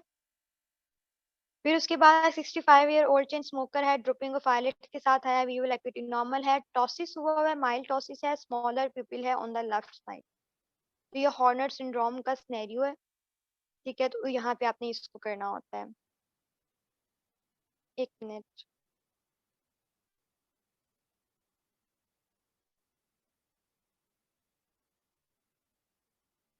अच्छा जी, ये हॉर्नर सिंड्रोम का सिनेरियो है, ठीक है। उसका कॉज पूछा हुआ है। कॉजेज आपके जो तो में मेंशन है, सिम्पथेटिक चेंज जब आपकी डिस्टर्ब होती है तो हॉर्नर सिंड्रोम होता है। टेस्ट टेस्ट का पूछा हुआ है तो वो भी आपके मेंशन है बुक में, वो भी आपने यहाँ बताने हैं। अब आगे चलते हैं। आगे ये एक हमारे पास जो सिनेरियो है वो उसका है स्क्विंट का है। ये भी उसने एज इट इज बताया, बच्चा आया है, उसकी डेविएशन बताई हुई है, तो आपको वहीं से पता लग गया कि स्क्विंट का सिनेरियो है। नीचे आते हैं, नीचे वाला जो सिनेरियो, अच्छा यहाँ पे एक पॉइंट जो मैं आपको क्लियर करना चाह रही हूँ ना, ये 78 ईयर ओल्ड वुमन है, ठीक है। फिजिकल एग्जामिनेशन में आई है, रीडिंग और सेइंग में मसला हो रहा है, स्ट्रेट साइन। पहला तो ये चीज कि एक तो ये नॉर्मल भी हो सकता है, क्योंकि 78 ईयर्स की खातून है, तो आहिस्ता आहिस्ता आपको पता है नजर खराब होना शुरू हो जाती है। फिर विजुअल एक्विटी का बताया हुआ है। आगे वो बताता है अभी no improvement with pin hole. अभी जो पिन होल टेस्ट किया जाता है ना, अगर उसने ये मेंशन कर दिया कि इम्प्रूवमेंट नहीं हो रही पिन होल से, तो इसका मतलब है कोई रिफ्लेक्टिव एरर नहीं है। क्योंकि अगर रिफ्लेक्टिव एरर हो, आप पिन होल टेस्ट करें तो आपकी विजुअल एक्विटी इंप्रूव हो जाती है। लेकिन अगर आपकी विजुअल एक्विटी पिन होल के बाद इंप्रूव नहीं हो रही, दैट मीन्स पीछे कोई पैथोलॉजी है। कॉर्निया का मसला हो सकता है, कोई पीछे रेटिना का मसला हो सकता है, ऑप्टिक डिस्क का मसला हो सकता है, लेकिन रिफ्रैक्टिव एरर नहीं है, कोई मसला है, कोई पैथोलॉजी है। That's why it's not improving with pin whole, ठीक है। तो ये चीज आपने यहाँ पे एक पता लग गई। यहाँ पे आपको आंसर पता लग गया कि ये रिफ्रैक्टिव एरर का सिनेरियो नहीं है, ये कोई पैथोलॉजी वाला सिनेरियो है। ऑप्थेल्मोस्कोपी आपने की है, डलनेस ऑफ रेड रिफ्लेक्स हुआ है, और आपको रेटिनल डिटेल्स जो हैं वो दोनों आईज में अच्छे से नजर नहीं आ रही। अब इसका डायग्नोसिस बच्चों आप बताओ कि आपको क्या लगता है कि इसका डायग्नोसिस क्या होगा?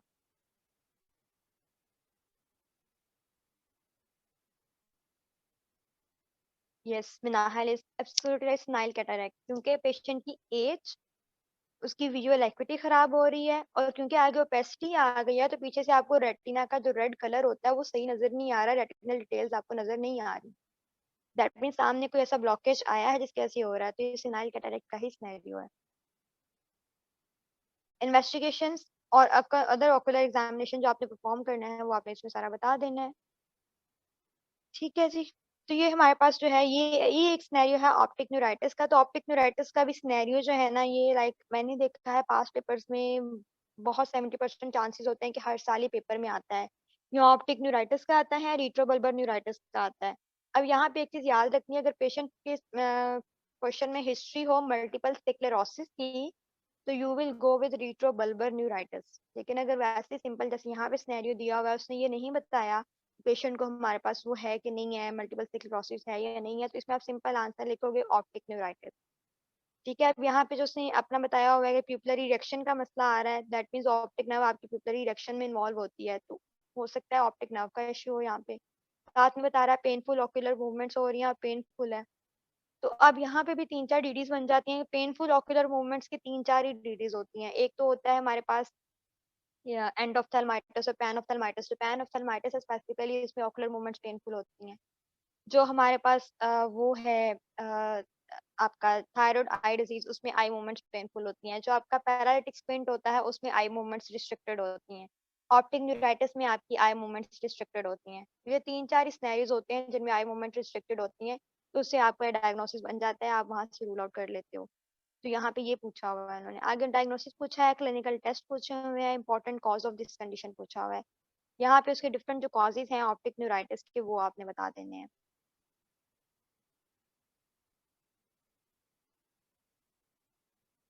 ये ऑर्बिटल सेलुलाइटिस हाँ डीडीज में जरूर आता है, इसकी painful restriction of I ocular movements, लेकिन इस क्वेश्चन का आंसर ऑर्बिटल सेलुलाइटिस नहीं है क्योंकि पेशेंट को फीवर की हिस्ट्री नहीं दी है और स्वेलिंग वगैरह की हिस्ट्री नहीं बताई है उन्होंने। ठीक है, तो ये यूएचएस के क्वेश्चन है। अब यहाँ पे आपने जब डायग्नोस करना होता है तो सबसे पहले आपने पॉइंट्स ढूंढने होते हैं कि कौन सा पॉइंट है जो आपको डायग्नोसिस की तरफ लेके जाएगा। एक और ट्रिक जो बच्चे यूज करते हैं, मैं मुझे नहीं पता थी लेकिन मुझे किसी ने बताई थी, मैंने बड़ा अप्रिशिएट किया था इस ट्रिक को और मैंने एफसी में अप्लाई की थी, वो मैं आपको भी दिखाती हूँ वो ट्रिक क्या थी। ये ट्रिक जो थी ना, ये वाली कि पेपर आते ही ना मैं देख लें कि क्वेश्चन किस किस चैप्टर से आया हुआ है। तो आपको अगर किसी क्वेश्चन का डायग्नोसिस नहीं बन रहा ना तो रिकॉल करें कौन सा मेजर चैप्टर आपका रह गया है, तो वो उसका जो आंसर होता है उस चैप्टर में से होता है। जैसे ही मेरे पास पेपर आया था मैंने पेपर पढ़ा है, ठीक है, क्योंकि मुझे भी आई थोड़ी सी मुश्किल लगती थी, मैंने आगे से लिखना शुरू कर दिया कि ये क्वेश्चन है, ये इस चैप्टर में से आया, ये इस चैप्टर में से आया, ये इस चैप्टर में से आया, ये इसमें से आया है। ठीक है, उस तरह मैंने लिखना शुरू किया, जबकि ये वाला मेरा जो आंसर है, एक इसमें क्वेश्चन मेरा गलत भी है जो मैंने चैप्टर उसका गलत मेंशन किया हुआ है। ठीक है, तो यहाँ से भी आपको आइडिया हो जाता है कि किस चैप्टर से क्वेश्चन रह गया, तो जो आपका डायग्नोसिस ना बन रहा हो तो फिर इंसान उसी चैप्टर से जाता है, क्योंकि एक चैप्टर से दो क्वेश्चन आना बहुत मुश्किल होते हैं, नहीं आते हैं, एक ही आता है। एफजे में भी ये क्वेश्चन, एफजे का पेपर बहुत इजी पेपर था, I would say it was the easiest paper of the history. ठीक है, ये वर्नल केराटोकॉन्जक्टिवाइटिस का सिनेरियो है। ठीक है, ये आपको वही सारा मैंने बता दिया, इसमें कॉम्प्लिकेशंस वगैरह पूछे, क्लिनिकल साइंस ट्रीटमेंट पूछा हुआ है। अब यहाँ पे आया है कि 30 ईयर विलेज से एक बच्चा आया है, उसकी हब की इंजरी है, ठीक है, आगे पेन इचिंग वाटरिंग के साथ आया है, इंटेंस कॉर्नियल रिएक्शन एडिमा हाइपोप्टोन है। तो यहाँ पे आपको जो हिस्ट्री में जो डायग्नोसिस की तरफ लेके जा रहा है, विलेजर है बच्चा, ठीक है, फार्मर या विलेजर, और हब की हिस्ट्री के ट्रॉमा के साथ आया है। जो ये वाला सिनेरियो होता है टिपिकल होता है फंगल केराटाइटिस। फंगल केराटाइटिस में आपके वेजिटेबल मैटर या आपके फार्मर की हिस्ट्री उन्होंने दी होती है, तो फंगल केराटाइटिस का टिपिकल स्नेरियो यहाँ पे मेंशन्ड है। अब एक ये वाला स्नेरियो और एक ये वाला स्नेरियो। अब बच्चे जो थे ना, क्योंकि एंडोथेल्माइटिस में भी पेनफुल कंडीशन होती है और फंगल केराटाइटिस केराटाइटिस सारा ही पेनफुल होता है, फिर चाहे वो कोई भी हो। अब ये वाला जो एक स्नेरियो था, ये दोनों अब कंफ्यूजिंग थे बच्चों को, ये वाला 5 वाला और 2 वाला। अब 6 वाले में 6 वाले की बात कर रही हूँ, 6 वाले में उसने क्या पूछा था, मिडिल एज लेडी है, डायबिटीज लाइटर है, हाइपरटेंशन है, फेकोमल्सिफिकेशन सर्जरी हुई हुई है, ठीक है, next day painful swollen lids के साथ आई है और विजुअल एक्टिविटी कम हुई हुई है। अब जब तक जिस बच्चे ने ये वाला क्वेश्चन नहीं पढ़ा था ना, मेजोरिटी इसका आंसर जो है, इस वाले का आंसर एंडोथेल्माइटिस लिख चुके थे। लेकिन जिस बच्चे ने ये वाला क्वेश्चन पढ़ लिया है, पूरा पेपर पहले पढ़ लिया, उसको आइडिया हो गया था कि एंडोथेल्माइटिस का सिनेरियो तो ये है, तो ये एंडोथेल्माइटिस का सिनेरियो नहीं है। यहाँ पे बच्चे कंफ्यूज हो गए थे, भी बच्चों ने हिंट लिया था, डेफिनेटली जो टीचर आए थे राउंड पे उनसे हिंट लिया गया था कि इसका आंसर क्या बनता है। तो ये चीज याद रखनी, पेपर पहले पढ़ लिया करें, देख लिया करें फौरन से, क्योंकि पेनफुल आए है, इचिंग है, वाटरिंग है, तो वो सारा एंडोथेल्माइटिस में भी, क्योंकि ट्रॉमा की वजह से भी एंडोथेल्माइटिस हो सकता है, तो ये आपका ये वाला डायग्नोसिस इसकी तरफ चला जाता है। तो यहाँ पे दो क्वेश्चन थे इस तरह से ये कोरिलेट कर रहे थे, तो यहाँ से आपने इसको भी देके चलना है। बहुत इजी क्वेश्चंस पूछे हुए हैं आगे से उन्होंने, मैनेजमेंट प्लान पूछा हुआ है, क्लिनिकल साइंस पूछे हुए हैं। यहाँ पे अगेन उसने पूछा हुआ है कि ड्रूपिंग ऑफ आईलिड का है, टॉसिस वाला क्वेश्चन है, यूएचएस में थायराइड से आया था, इसका सिंपल टॉसिस पूछा हुआ है। यहाँ पे हमारे पास आ गया, यहाँ पे आ गया ये डायबिटिक रेटिनोपैथी वाला, ये सिनेरियो डायग्नोस नहीं करना, उन्होंने सारा स्ट्रेट फॉरवर्ड पैथोफिजियोलॉजी पूछी है, क्लिनिकल फीचर्स पूछे हुए हैं, कॉम्प्लिकेशंस पूछी हुई हैं, तो वो आपको आती हैं, इसमें कोई ऐसे रॉकेट साइंस वाली बात नहीं है। यहाँ पे अगर आप आते हैं, ये क्वेश्चन थोड़ा सा ट्रिकी था क्योंकि ये एनाटॉमी का क्वेश्चन आ गया था। अब ये पैथोलॉजी का क्वेश्चन नहीं था, इसमें उन्होंने सिंपल पूछा कि एक्वस ह्यूमर का जो एक्वस ह्यूमर के लिए जो स्ट्रक्चर्स हैं उनका आपने फॉर्मिंग एंगल ऑफ द आई उनका नाम बताना है, उनके स्ट्रक्चर्स बताने हैं, फिर उसकी प्रोडक्शन और आउटफ्लो पाथवेज बताने हैं। अब ये जो दोनों है ना, ये बहुत अच्छा ये क्वेश्चन लिखा हुआ है आपकी जोगी में, उसमें फ्लो चार्ट बना हुआ है आउट फ्लोज का। ठीक है, वो फ्लो चार्ट में 4 4 पॉइंट्स हैं सिर्फ, अगर आप वो कर लो तो आपको बहुत अच्छा क्वेश्चन अटेम्प्ट हो जाता है, लेकिन जोई में उसने डिटेल्स में बताया हुआ है, पैराग्राफ्स की फॉर्म में लिखा हुआ है, तो थोड़ा रिटेन करना मुश्किल हो जाता है। लेकिन ये क्वेश्चन एक्सपेक्टेड नहीं था, ये अब अनएक्सपेक्टेड क्वेश्चन था। ठीक है, क्योंकि फिजियोलॉजी में आपने पढ़ा होता है, पैथोलॉजी में आके आप आई में आके आप इसको इतना स्टडी नहीं करते हो, तो यहाँ पे आपको मसला होता है। ठीक है, फिर साइड इफेक्ट्स आपने बता दें, प्रोस्टाग्लैंडिन एनालॉग्स के साइड इफेक्ट्स पूछे हुए हैं, तो ये बड़ा इंपॉर्टेंट वाइवा क्वेश्चन भी है। ठीक है, प्रोस्टाग्लैंडिन के साइड इफेक्ट्स। अब यहाँ पे अगला ये एंडोस्टल्माइटिस का सिनेरियो है। आगे फिर जो आ गया है हमारे पास, यहाँ पे अगला जो सिनेरियो प्रेस बायोपिया का आया हुआ है। प्रेस बायोपिया में आगे फर्दर जो अब ट्रिकी चीज थी वो ये था कि उन्होंने पूछ लिया कि इसकी डायग्राम बना के बताएं। जतोई में इसकी डायग्राम नहीं बनी हुई, लेकिन जोगी में अगर आप देखते हो तो आपको इसकी छोटी सी ना उन्होंने थ्योरेटिकल सी डायग्राम बना के दिखाई हुई है प्रेस बायोपिया की। अब ये यहाँ से आइडिया हो जाता है कि क्वेश्चन निकलता कहाँ से, फिर रिकमेंडेड बुक से निकलता है। जतोई में प्रेस बायोपिया की डायग्राम नहीं है।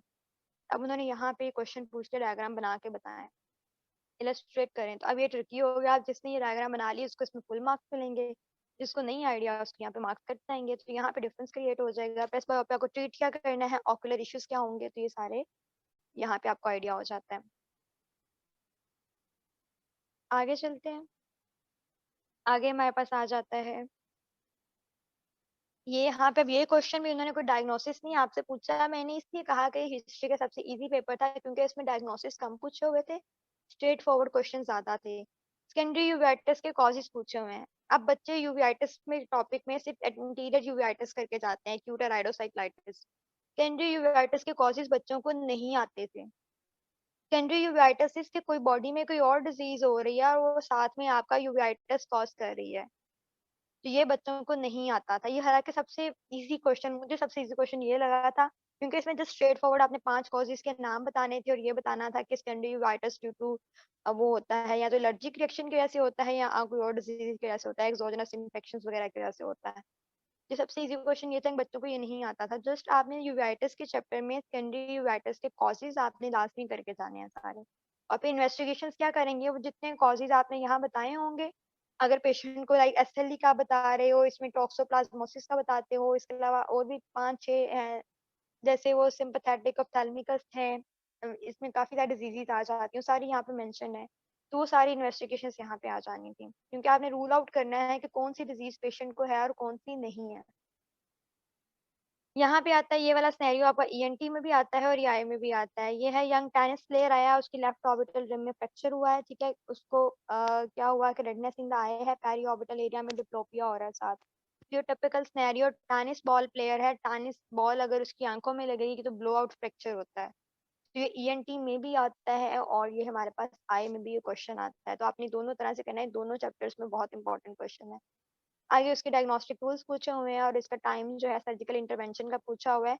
सर्जिकल इंटरवेंशन का जो टाइम होता है या तो डीमा होने से पहले आपने करना होता है या डीमा जब कम्प्लीटली खत्म हो जाए उसके बाद आपने सर्जरी करनी होती है। तो ये इसका टाइम उन्होंने पूछा हुआ था। तो ये बहुत इजी पेपर था। अब यहाँ पे क्वेश्चंस आपने डायग्नोसिस ऑलमोस्ट सबको आते होंगे। डिफरेंस कहाँ क्रिएट होना है, डिफरेंस आपके लिखने में क्रिएट होना है। जिसने किसी डिसऑर्डर की मेडिकल कंजर्वेटिव या सर्जिकल ट्रीटमेंट नहीं बताई उसका मार्क्स वहाँ कट जाएगा। जैसे एडवांस डिजीज के फीचर्स पूछे हुए, जैसे सिर्फ कंजक्टिवा के बता दिए, कॉर्निया के नहीं बताए, उसका नंबर वहीं से कट जाएंगे। जिसने डायग्राम अच्छे से नहीं बनाई नंबर उसके यहीं पे कट गए हैं, ठीक है। तो यहाँ पे इतनी सारी चीजें होती हैं जो आपके नंबर्स डिसाइड करवा रही होती हैं। डायग्नोसिस सबको आ रहे होते हैं, प्रेजेंट कैसे करना है, आपने जितना टिश्यू लगा के प्रेजेंट करोगे उतने आपके अच्छे मार्क्स आते हैं। प्लस एक क्वेश्चन जो बच्चों को बहुत ज्यादा कंफ्यूज करता है, that is about management. Management में क्या लिखना होता है, मैं ये लिख बता रही हूँ आपको, प्लीज ये नोट करने के मैनेजमेंट का क्वेश्चन आए तो आपने क्या लिखना होता है। मैनेजमेंट में यू स्टार्ट विद हिस्ट्री। अब हिस्ट्री में ये नहीं है कि पूरी की पूरी हिस्ट्री लिखनी होती है।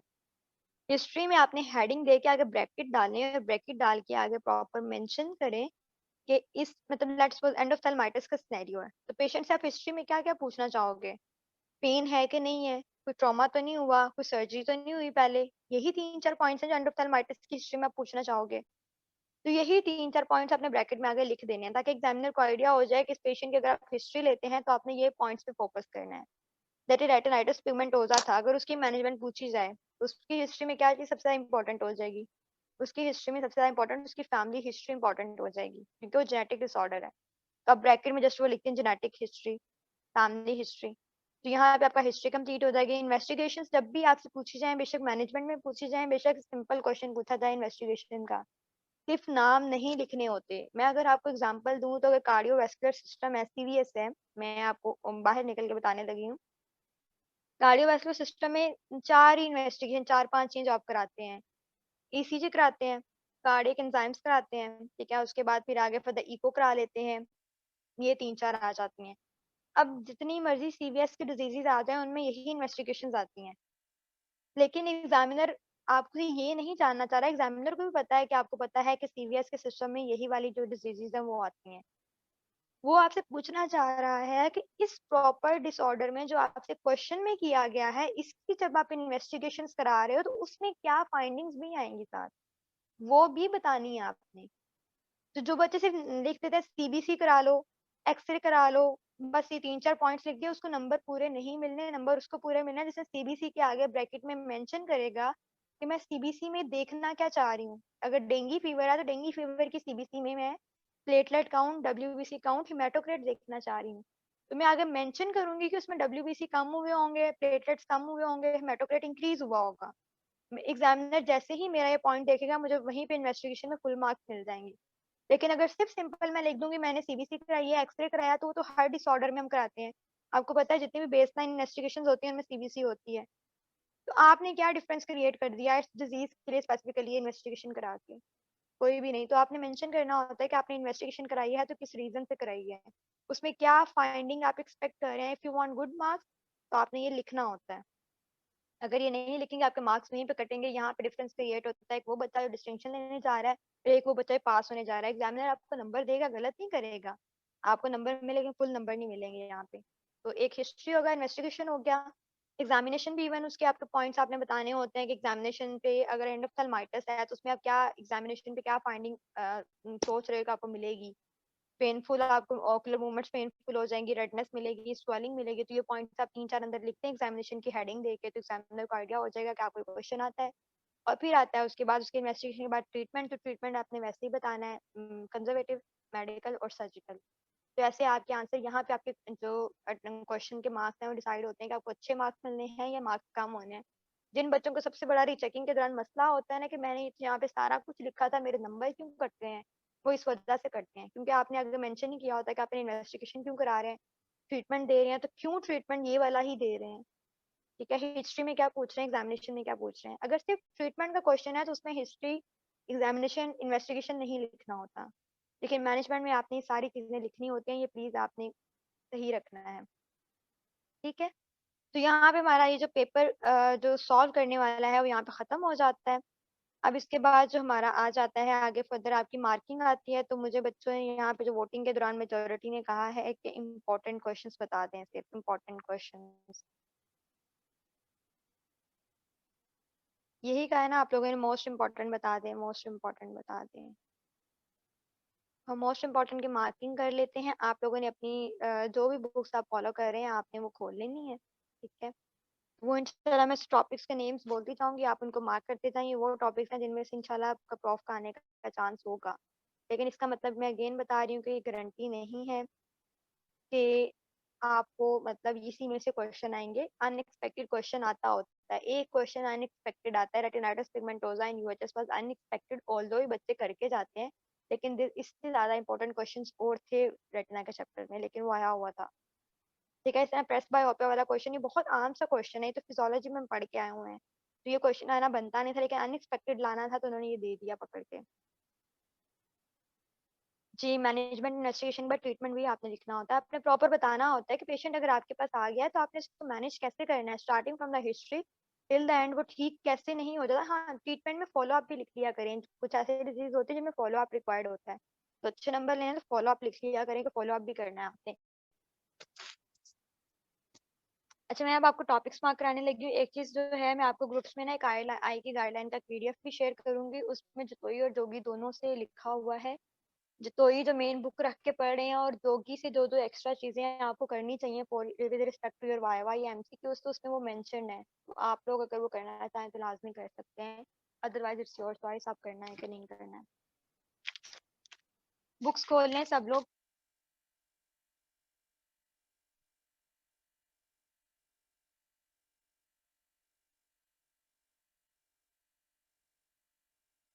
बुक्स खोलनी है सबने तो मुझे काइंडली बता दें एक बार चैट बॉक्स में।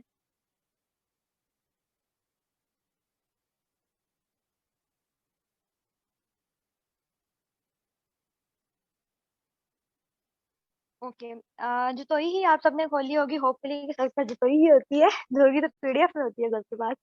मैं जोतोई से ही मार्किंग कराऊंगी। इंडेक्स वाला खोलें, इंडेक्स में से इंशाल्लाह मैं आपको मार्किंग करा देती हूँ। आपको चैप्टर्स आगे पलटने नहीं पड़ेंगे, आपने मेरे साथ चलना है, रैपिडली चलना है। ठीक है, जिनका रह जाएगा और रिकॉर्डिंग मिल जाएगी। अगर आपका कोई टॉपिक स्किप हो जाता है तो आपको रिकॉर्डिंग से देख लेना, क्योंकि सबका टाइम इंपॉर्टेंट है, तो हम कोशिश करेंगे कि हम इसको रैपिडली लेकर चलें। सबसे पहले आपका जो एम्ब्रोलॉजी ऑफ द आई है वो आपने नहीं करना होता है। अप्लाइड एनेटमी एंड फिजियोलॉजी आपके कॉन्सेप्ट्स के लिए होता है, और उसमें से एमसीक्यूज आ जाता होता है, एक या दो एमसीक्यू, जिसको आपने सिर्फ एमसीक्यू के लिए लेके चलना है। इसके लिए मैं सबसे बेस्ट चीज रिकमेंड करती हूँ कि यूट्यूब पे कोई आई की एनेटमी की वीडियो देखें, इनफ होगी आपके लिए। फिजियोलॉजी ऑफ विजन, ये भी इसमें एमसीक्यू एक दो आते हैं, लेकिन वो आप जब बाकी चैप्टर्स करते हैं तो कवर हो जाता है। हिस्ट्री टेकिंग एंड एग्जामिनेशन आपके वार्ड के लिए इंपॉर्टेंट है, रिटर्न के लिए इंपॉर्टेंट नहीं है। आइलेट्स में से जो आपका इंपॉर्टेंट चीज है ना, जो क्वेश्चन आपका आना है, लेजियोन है, हॉर्डियोलम इंटरनम है, हॉर्डियोलम एक्सटर्नम है। इसमें से आपके एमसीक्यू मस्ट है, जो आपके पेपर में आएगा, एक ना एक एमसीक्यू इसमें से निकलता है। मस्ट एमसीक्यू, एससीक्यू तो आएगा ही आएगा, एससीक्यू के लिए इंपॉर्टेंट है, लेकिन एमसीक्यू यहाँ से निकलता है। बच्चे क्योंकि डिफरेंशिएट नहीं कर पाते कि स्टाई है, लेजियोन है, इंटरनम है, एक्सटर्नम है, क्या है इसको, वो अक्सर आपका गलत हो जाता है। तो ये आपने करना होता है। यहाँ पे आगे जो आपने करना है, question entropion ectropion, that is important. और इस चैप्टर में से मोस्ट इम्पोर्टेंट टॉपिक आपका है टॉसिस। इस चैप्टर में से अगर मैं एग्जामिनर हूँ तो मैं मोस्ट प्रोबेबली आपको टॉसिस दूंगी। तो मोस्ट इम्पोर्टेंट टॉपिक टॉसिस है। बाकी जो मैंने आपको बताए हैं ये आपने करने होते हैं, इनमें से एमसीक्यू एससीक्यू आने का चांस होता है। लैक्रिमल अपरेटस में से सबसे इम्पोर्टेंट टॉपिक जो है वो कंजेनिटल नेजोलैक्रिमल डक्ट ऑब्स्ट्रक्शन है। मोस्ट इंपॉर्टेंट यही आने का चांस होता है। साथ में रिगर्जिटेशन टेस्ट आपको पता होना चाहिए कि एक्यूट में आप नहीं करते हैं, क्रॉनिक में करते हैं, क्रॉनिक में पॉजिटिव होता है। इसके अलावा dry eye syndrome, dry eye syndrome में ना एक चीज जो आपने याद रखनी है, ज्यादातर ड्राई आई सिंड्रोम में ना इसका सिनेरियो अगर डायग्नोस करना है तो उसमें आपको साथ में कोई ना कोई ऑटोइम्यून डिजीज की हिस्ट्री पेशेंट की बताते हैं, लाइक रूमेटॉइड आर्थराइटिस का बता देते हैं, या कोई और ऑटोइम्यून डिसऑर्डर आपको बताया जाता है, शोगरन सिंड्रोम का बता देते हैं। तो इस सिनेरियो के डायग्नोसिस के लिए रूमेटॉइड या ऑटोइम्यून डिसऑर्डर की हिस्ट्री इंपॉर्टेंट होती है, तो वहां से आपने इसको डायग्नोस करना होता है। एफचे के पास पेपर्स में इसका क्वेश्चन सर्कुलेट करता है, बच्चों को इसका आंसर नहीं मिलता, उसका आंसर ड्राई आई सिंड्रोम होता है, उसमें रूमेटॉइड आर्थराइटिस का जिक्र किया हुआ है उसने, और साथ में मुकॉइड डिस्चार्ज का बताया हुआ है, तो ये उसका आंसर बनता है। कंजक्टाइवा में अगर आप आते हैं तो कंजक्टाइवा में जो मोस्ट इंपॉर्टेंट है वो वही है आपका वायरल कंजक्टिवाइटिस में वर्नल केराटोकंजक्टिवाइटिस, वो इम्पोर्टेंट है। इसके अलावा जो है इसमें आपका हार्पिस जोस्टर ऑप्थेल्मिकस, ये इम्पोर्टेंट है। एक ट्रिकोमा इम्पोर्टेंट है। ये तीन मोस्ट इम्पोर्टेंट टॉपिक्स होते हैं इसमें, क्वेश्चन आने का चांस यहाँ से होता है। एक नियोनेटल कंजक्टिवाइटिस है, बच्चे इसको बड़ा रट्टा लगा रहे होते हैं, ये इतना इम्पोर्टेंट नहीं है, ये जल्दी नहीं आता, आ सकता है लेकिन इतनी जल्दी नहीं आता। ठीक है, तो यहाँ पे हाँ एक और चीज कंजक्टिवा यहाँ पे जरूर पता होना चाहिए कि फॉलिकल्स और पैपिला कौन कौन से डिसऑर्डर्स हैं, पैपिला बना रहे हैं, कौन कौन से डिसऑर्डर्स हैं जो फॉलिकल्स बना रहे हैं, तो वो आपको पूछा जा सकता है। फिर हमारे पास आगे चलते हैं, तो आगे हमारे पास यहाँ पे इस चैप्टर में से और चीजें इतनी इंपॉर्टेंट नहीं है। विद रिगार्ड्स टू प्रॉफ ये टॉपिक सबसे ज्यादा इंपॉर्टेंट है। फिर टेरिजियम और सूडो टेरिजियम का एक एमसीक्यू आ सकता है आपको, तो वो आपको डिफरेंस पता होना चाहिए। कॉर्निया पे आते हैं, तो cornea it's self complete important है। कॉर्निया में ही आपको bacterial corneal ulcer, fungal keratitis, आपको पता है क्वेश्चन आया हुआ था एसक्यू प्रॉफ में, अकेंथामीबा केराटाइटिस। अकेंथामीबा केराटाइटिस डायग्नोस करने का जो पॉइंट होता है दैट इज कॉन्टैक्ट लेंस के यूज की हिस्ट्री। कॉन्टैक्ट लेंस की यूज की हिस्ट्री बताई जाए और आपसे डायग्नोसिस मांगा जाए तो कैंथामीबा केराटाइटिस होता है। फिर एक्यूट एपिथेलियल केराटाइटिस जो कि डेंड्रिटिक अल्सर है, जियोग्राफिक अल्सर या मेमोइड अल्सर, ये इंपॉर्टेंट है इसमें। हार्पिस जोस्टर ऑप्थेल्मिकस इंपॉर्टेंट है, और इसके अलावा इसमें क्रेटोकोनस इंपॉर्टेंट है। स्क्लेरा में आपने कुछ नहीं करना होता, एमसीक्यू आता है। एपिस्क्लेराइटिस और स्क्लेराइटिस का एमसीक्यू आता है, उसमें एक टेस्ट होता है फिनाइलएफ्थीन टेस्ट, किसमें पॉजिटिव होता है किसमें नेगेटिव होता है ये आपको पता होना चाहिए। लेंस और कैटरेक्ट कंप्लीट करना है, इसमें से आपका वाइवा भी होना है, इसमें से आपका एससीक्यू भी है ना, आपका मेजर वाइवा लेंस में से होता है। ठीक है, तो ये कंप्लीट चैप्टर करना है। इंपॉर्टेंट क्या है, इंपॉर्टेंट वही है, सिनाइल कैटरेक्ट इंपॉर्टेंट है। यहाँ इसमें से आपको इसकी सर्जरी का पूछा जाएगा, फेकोएमल्सिफिकेशन पूछी जाएगी, उसकी कॉम्प्लिकेशंस पूछी जाएंगी। ठीक है, यहाँ फिर इसमें से आपके सर्जरी से रेलिवेंट क्वेश्चन किया जाएगा। एक और चीज, जब पेशेंट इफ्टेकिया हो जाता है पेशेंट में, एक एमसीक्यू आता होता है, वाइवा क्वेश्चन भी है, जिस पेशेंट का आप लेंस रिमूव कर देते हो वो पेशेंट हाइपरमेट्रोप हो जाता है। तो ये आपसे क्वेश्चन पूछा जाता है कि पेशेंट को आपने फेंका, आपने लेंस रिमूव किया, कुछ देर के बाद वो आपके पास दोबारा आया है, ठीक है, तो आप क्यों आया है, वो आपके पास, उसकी नजर खराब हो रही है, क्यों आया है, ठीक है, तो उसको हाइपरमेट्रोपिया होता है, आप उसको ग्लासेस सजेस्ट करते हो इसके लिए। तो ये क्वेश्चन है, इसकी रीजन आप डिटेल में जाके फेकिया के टॉपिक में पढ़ सकते हैं। ग्लूकोमा अगेन इंपॉर्टेंट है, आपने देख लिया कि ग्लूकोमा में हमारे पास जो क्वेश्चन आया था वो था एक्सरे में जो आया था उसकी नॉर्मल फिजियोलॉजी और एनाटमी से रिलेटेड था।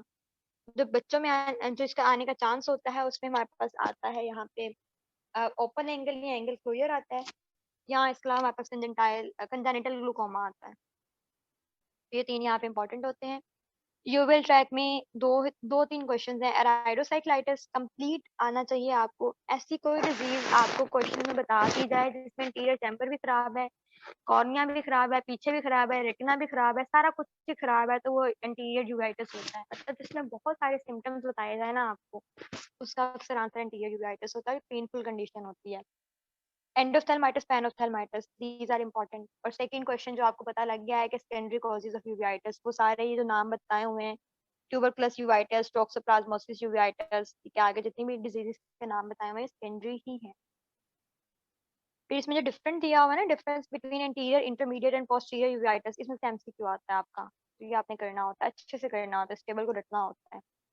रेड आई छोड़ सकते हैं आप, ठीक है, इसमें से आपके कॉन्सेप्ट के लिए विट्रस में से एक ही चीज है, विट्रस हेमरेज करना होता है, लेकिन ये क्वेश्चन आता है एससीक्यू नहीं आएगा। अगर एससीक्यू आएगा तो पार्ट बन के आएगा, मतलब विट्रेक्टमी की इंडिकेशंस पूछ सकते हैं, कॉम्प्लिकेशंस पूछ सकते हैं, पूरा प्रॉपर क्वेश्चन नहीं इसमें से आता जल्दी। रेटिना है, रेटिना में डायबिटिक रेटिनोपैथी इंपॉर्टेंट है, ठीक है। इसके अलावा हमारे पास जो इससे आगे इंपॉर्टेंट है retinal detachment, very very important, ठीक है। और रेटिनाइटिस पिगमेंटोसा आपको पता लग गया, लास्ट ईयर आया है तो वो भी इंपॉर्टेंट हो गया। तो इसमें से ये तीन इंपॉर्टेंट है। ऑप्टिक नर्व में से आपका ये कंप्लीट चैप्टर इंपॉर्टेंट होता है। ऑप्टिक न्यूराइटिस सबसे मोस्ट जो important, that is optic neuritis, उसमें से भी रेट्रोबल्बर न्यूराइटिस आने का चांस बहुत ज्यादा होता है। विजुअल पाथवे में से एमसीक्यू आता है। एक एमसीक्यू मशहूर जमाना है एमसीक्यू, या वो लिख लें, वो अक्सर पेपर में आता है, हमारे पेपर में भी था कि ऑप्टिक याज्मा का लीजन हो मिड से अगर, तो क्या विजन लॉस होता है, तो बाई टेम्पोरल हेमियोनोपिया होता है, ठीक है। ये एमसीक्यू पट एमसीक्यू आता है, ठीक है, ये पट एमसीक्यू इस पेपर में से अक्सर आता है, तो गलत नहीं करना इसका। लेकिन बाकी एमसीक्यूज भी आ सकते हैं, लेकिन इसमें से ये वाला एमसीक्यू पट है जो आप अक्सर पास पेपर्स में देखते हैं। प्यूपिल चैप्टर एससीक्यू के लिहाज से इंपॉर्टेंट नहीं है, लेकिन अगर वो आपको अनएक्सपेक्टेड एससीक्यू उसने देना है तो उसी चैप्टर में से देगा, जैसे हॉर्नर सिंड्रोम यूएचएस में आया हुआ था, ठीक है। तो Horner syndrome is more important, बाकी इसमें से इतना इंपॉर्टेंट नहीं है। इसमें से अगर इंपॉर्टेंट है तो वो फिर एमसीक्यूज के लिहाज से Argyll Robertson pupil, Adie tonic pupil, ये इंपॉर्टेंट है एमसीक्यूज के लिहाज से, लेकिन एससीक्यू हॉर्नर सिंड्रोम में। ऑर्बिट है तो ऑर्बिट में प्रीसेप्टल सेलुलाइटिस, ऑर्बिटल सेलुलाइटिस, ये दोनों इंपॉर्टेंट है। क्वेश्चन हमेशा आपको ऑर्बिटल सेलुलाइटिस का आता है, लेकिन डिफरेंस आपको दोनों का बताना चाहिए कि दोनों में क्या डिफरेंस है। यहाँ thyroid eye disease most important ये बनता है। तो उसके ऑक्यूलर नंबर इंजरीज में लगेंगे, ठीक आपका, है, तो वो थोड़े से मार्क्स। ऑक्यूलर इंजरीज में जो आपका है ब्लो आउट फ्रैक्चर इंपॉर्टेंट है, वो आपने देख लिया कि एप्सी में क्वेश्चन आया हुआ है। बाकी जो सारा चैप्टर है इसमें एमसीक्यू बड़े आते हैं।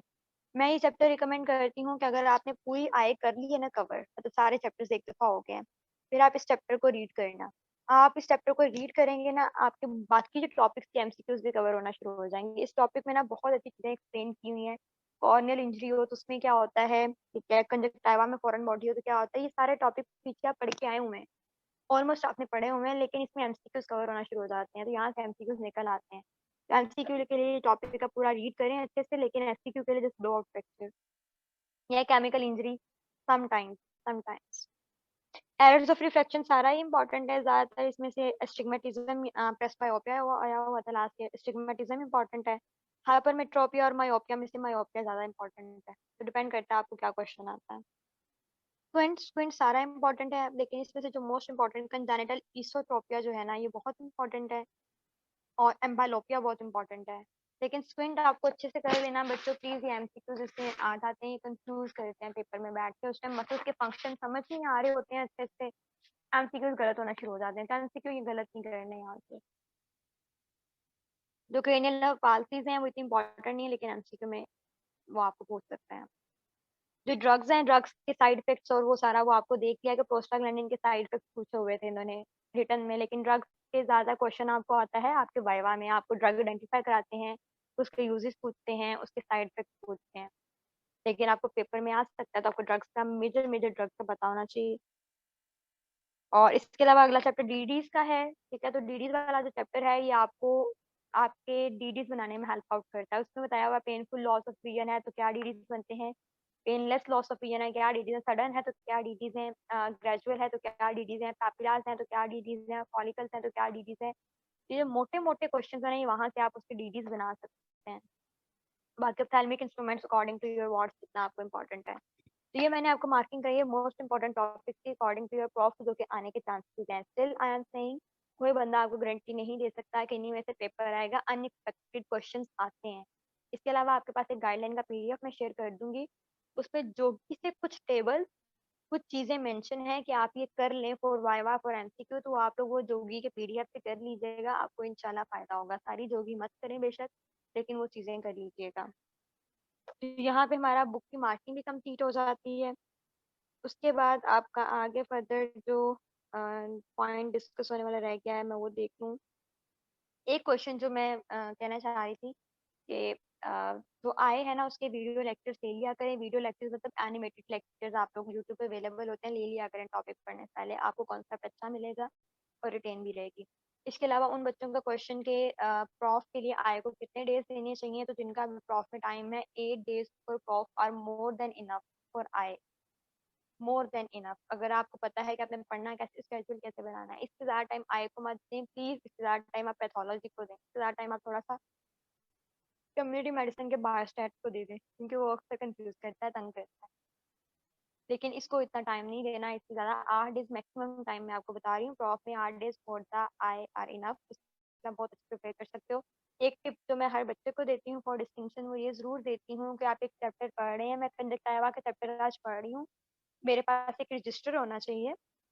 मैं उस रजिस्टर पे प्रॉपर, अगर मैंने कंजक्टिवा पढ़ते हुए मुझे कोई इंपॉर्टेंट पॉइंट मिला है, जैसे लेट्स को कॉर्निया कंजक्टिवा करी, उसमें मुझे मिल गया कोबलस्टोन पेरेंट्स। कोबलस्टोन पेरेंट्स किसमें थी, वर्नल केराटोकंजक्टिवाइटिस में थी। तो अगर ये इतना सा पॉइंट मैं अपने रजिस्टर पे लिख लूंगी, और इस तरह कंजक्टिवा पढ़ते हुए अगर कोई और 5-6 इंपॉर्टेंट पॉइंट्स आते हैं एमसीक्यू के लिहाज से, एससीक्यू के लिहाज से, किसी क्वेश्चन के डायग्नोसिस के लिहाज से वो इंपॉर्टेंट है, अगर मैं ये पॉइंट सेपरेटली साइड पे लिख लूंगी, तो at the end of the day जब मेरी आई की बुक कंप्लीट होगी, मेरे रजिस्टर पे 3-4 सफ़े होंगे जो भरे हुए होंगे। वो 3-4 सफ़े अगर आज कल मेरा पेपर है, प्रॉफ है, मैं रात को पढ़ के जाऊंगी ना, तो कल मेरा कोई डायग्नोसिस, कोई एमसीक्यू, कोई सिनेरियो गलत नहीं होगा, अगर मैंने वो अपनी शॉर्ट लिस्टिंग की होगी। अब शॉर्ट लिस्टिंग का भी तरीका होता है, बच्चे सारा सारा लिखने बैठ जाते हैं, सारा सारा नहीं लिखना। जस्ट राइट वीकेसी वर्नल केराटोकंजक्टिवाइटिस, आगे एक एरो लगाएं, एरो लगा के लिखें कोबलस्टोन पेरेंट्स। आपका प्रॉपर पूरा क्वेश्चन कवर हो गया कि इस क्वेश्चन में अगर मेरे पास ये एक इंपॉर्टेंट पॉइंट आता है तो इसका आंसर ये बनता है मेरे पास। इस तरह से आपके पास अगर हर सब्जेक्ट के लिए ये चीज फॉलो की जा सकती है, अगर आप हर सब्जेक्ट के लिए चीज फॉलो करते हैं तो you will definitely gonna get like visible difference. आप देखोगे कि आपको कितना डिफरेंस फील होता है। एमसीक्यूज आपके कई इस तरह ठीक हो जाते हैं। तो ये एमसीक्यू मैंने आज रिवीजन में पढ़े हैं, आई के रिवीजन करते मैं आई के एमसीक्यू पढ़ रही हूँ, और लेकिन जब मैंने 10 दिन बाद जाके पेपर दे के आना है, मेरे पास सारा टाइम नहीं होगा मैं सारा कुछ रिवाइज करूँ। उस दिन जब वो एमसीक्यू आएगा तो मुझे कंफ्यूज होना शुरू हो जाऊंगी, मैं ऑप्शंस में कि इसका आंसर ये बनता था या ये बनता था। तो बेटर है कि मैं उस एमसीक्यू को या उस पॉइंट को अपने रजिस्टर पे लिख लूँ और अगले दिन प्रॉफ से पहले मैं वो पढ़ के जाऊँ, ताकि मेरा कोई क्वेश्चन गलत ना हो। ठीक है, तो ये एक तरीका जो है ये बहुत इफेक्टिव है, करके देखिएगा। लेकिन प्लीज एमडी कैट की तरह नोट्स भरने नहीं है, लिखना नहीं है सारा का सारा, सिर्फ 3 से 4 पेजेस मोर देन इनफ होते हैं। मैं एक रजिस्टर सेपरेट रखती होती हूँ पूरे सब्जेक्ट के लिए ना, मतलब उसमें मेरे मगर 5 सब्जेक्ट हैं तो 5 के 5 का एक रजिस्टर होता है, पार्टीशन वाला होता है, और हर साइड पे मैंने उसके इंपॉर्टेंट पॉइंट्स लिखे होते हैं, और वो इंपॉर्टेंट पॉइंट्स मुझे बहुत हेल्प करते हैं। तो ये आपको भी हेल्प करेंगे अगर आप फॉलो करते हो। बाकी हर किसी के पढ़ने का अपना स्केड्यूल होता है, तो आपने उसके अकॉर्डिंग फॉलो करना है। तो that's all from my side. मैंने बहुत बहुत ज़्यादा बोल लिया है, लेकिन आई रियली रियली होप कि मैंने जो वो पॉइंट्स, वो चीज़ें जो मैंने अपने एक्सपीरियंस से सीखी हैं, समझी हैं, वो आपको समझ आई होंगी। होपफुली आपको ये फ़ायदा देंगी। अब आपके क्वेश्चंस की तरफ आते हैं। आपके जो क्वेश्चंस हैं, चीज़ें आपको क्लियर आउट नहीं हुई जो आप पूछना चाह रहे हैं, वो अब आप मुझसे पूछ सकते हैं चैट बॉक्स में, और मैं उनका आंसर करूँगी। ग्लूकोमा में से मैंने बताया प्राइमरी ओपन एंगल ग्लूकोमा और एंगल क्लोजर ग्लूकोमा और कंजेनिटल ग्लूकोमा, ये 3 ट्यूमर्स किसी चैप्टर के इतने इंपॉर्टेंट नहीं है, एक्सेप्ट एक रेटिनोब्लास्टोमा इंपॉर्टेंट नहीं है लेकिन आ सकता है, और एक दूसरा ट्यूमर जो है ना आईलिड का ट्यूमर जो होता है basal cell carcinoma, that is important. वो अक्सर डायग्नोज नहीं होता तो उसको पढ़ लेना बस। तो एफजे में तो एक था क्वेश्चन आया हुआ है प्रॉफ में, लेकिन यूएचएस में नहीं आया, लेकिन वो इम्पोर्टेंट है क्योंकि मुझे याद है एफजे के प्रॉफ में मैंने इसका एमसीक्यू भी आया हुआ था। ड्रग्स के नेम्स लिख दिए जाए, हाँ मार्क्स मिल जाते हैं, लेकिन थोड़ा सा बच्चों बता दो ना आगे, लाइक अगर एंटी हिस्टामिन यूज कर रहे हो तो क्यों यूज कर रहे हो, इचिंग को खत्म करने के लिए यूज करो, आगे लिख दो टू रिलीव इचिंग, इतना सा पॉइंट लिख दे। एनसेट्स क्यों देना, पेन खत्म करने के लिए देना, आगे लिख दे टू रिलीव पेन, आपको नंबर पूरे मिल जाएंगे। यस, असदुल्ला ने कहा मिड टर्म में आया था basal cell, I already told कि ये इंपॉर्टेंट है, आपके मिड टर्म में आ गया, प्रॉफ में यूएचएस में कभी नहीं आया अभी तक, लेकिन एफजे के प्रॉफ में आया हुआ है क्वेश्चन, तो आप ये आईलेट का बेसल सेल कार्सिनोमा करके जाइएगा। रिफ्रैक्टिव एरर वाले चैप्टर में से करना कंप्लीट होता है। इंपॉर्टेंट टॉपिक्स की बात करूं तो हाइपरमेट्रोपिया, मायोपिया और स्टिग्मेटिज्म, दीज आर मोर इंपॉर्टेंट, और प्रेसबायोपिया एफजे में आया तो ये इंपॉर्टेंट बन गया। एंट्रोपियन एक्ट्रोपियन के ट्रीटमेंट्स की सर्जिकल सर्जरीज की डिटेल करनी है, नहीं डिटेल नहीं करनी होती, लेकिन मैं ये पॉइंट सब नोट कर लें। एक्ट्रोपियन एंट्रोपियन के लिए आई हाईली रिकमेंड इसका ट्रीटमेंट करते हुए ओपन जोगी, जोगी में ना छोटी छोटी उसने ना पेंसिल से डायग्राम्स बना के दिखाया हुआ है कि ये सर्जरी का ट्रीटमेंट आप कर रहे हैं तो कैसे कर रहे हैं, वो डायग्राम समझ लें। पेपर में नहीं लिखना होता कि डिटेल आपने क्या करना है, सर्जरी के तो नेम्स इनफ होते हैं, क्योंकि मेडिकल ट्रीटमेंट बता के अगर आप सर्जरी के नेम्स भी लिखते हैं तो मार्क्स मिल जाते हैं, लेकिन आपको समझ जरूर आ जाएगी कि आप कर क्या रहे हो। तो जोगी में इसकी बहुत अच्छी पिक्चर्स बनी हुई है।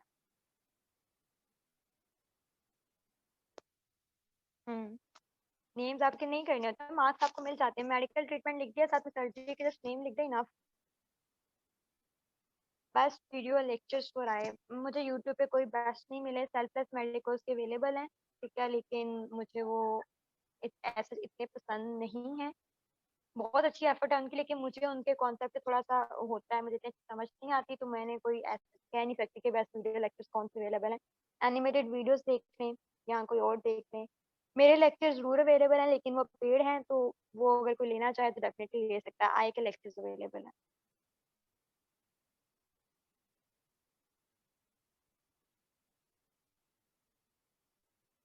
पास्ट पेपर में कभी आया हो तो बेटा वही बात है कि ये अनएक्सपेक्टेड क्वेश्चन है, जहाँ पे उन्होंने पेपर टफ बनाना होता है ना वहाँ पे इस तरह का क्वेश्चन एग्जामिनर डालता है, अदरवाइज जो रूटीन है उसमें नहीं आएगा। पेपर जब किसी ने टफ करना होता है ना तो इसी तरह क्वेश्चन डाला, अनएक्सपेक्टेड टॉपिक में से अनएक्सपेक्टेड क्वेश्चन डाला जाता है, क्योंकि बच्चों ने सोचा भी नहीं होता कि ये एमसीक्यू के तौर पे आ सकता है। इसके अलावा कोई और क्वेश्चन है आप लोगों का तो वो पूछ लीजिए। एक क्वेश्चन आया हुआ था कि कौन सी यूनिट्स जोगी से स्टडी करनी चाहिए, तो बेटा स्पेसिफिक यूनिट्स नहीं है, हर टॉपिक में से कुछ ना कुछ है, जोगी में कुछ डिफरेंसेस के टेबल्स बहुत अच्छे दिए हुए हैं हर चैप्टर में, तो मैं आपके साथ जो गाइडलाइन आप लोगों ने मुझसे ले लेनी है, अगर मैं आप ग्रुप में एडेड नहीं है कहीं पे तो मुझसे गाइडलाइन मांग ले, उसमें जोगी के ना हर चैप्टर का बताया हुआ है कि जोगी के इस चैप्टर के लिए आपने इसमें से क्या करना है, तो वो आप वहां से करके।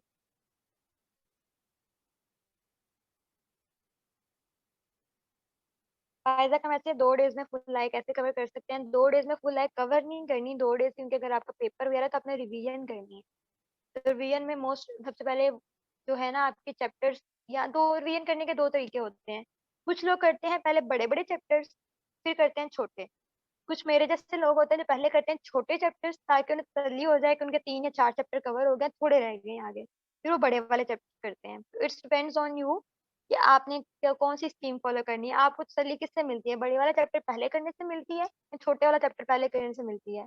वैसे छोटे वाला चैप्टर पहले करके ज्यादा खुशी होती है, होते हो भी जल्दी जाते हैं, टाइम भी कम लेते हैं, इंसान को सेटिस्फेक्शन भी होती है। if we read the important topics from Jogi too, yes you can, that's the best। एक और चीज ना मैं बताऊं ऐसे डिस्टिंक्शन के लिए, वैसे ही मैंने देखा है, अगर आप मल्टीपल बुक से पढ़ रहे हो ना आपको पता होना चाहिए कि आपने 2 बुक से एक टॉपिक कवर कर रहे हो तो कैसे करना है, किस बुक में ज्यादा अच्छा लिखा हुआ है, अगर वहां से आप करते हो तो आपको अच्छे लाइक अच्छी अंडरस्टैंडिंग भी होती है, मार्क्स भी अच्छे मिल जाते हैं। लेकिन अगेन प्लीज हर बंदे का तरीका अपना अपना होता है, आप अपना तरीका फॉलो करें, आप देखें आपके अलावा क्या चीज आपको सूट करती है। मुझे ये सब कुछ सूट करता है, I can read from multiple books, तो ये मेरे लिए इजी है। लेकिन हो सकता है किसी और बच्चे के लिए मल्टीपल बुक से पढ़ना इजी ना हो, तो अपने ईज देखा करें।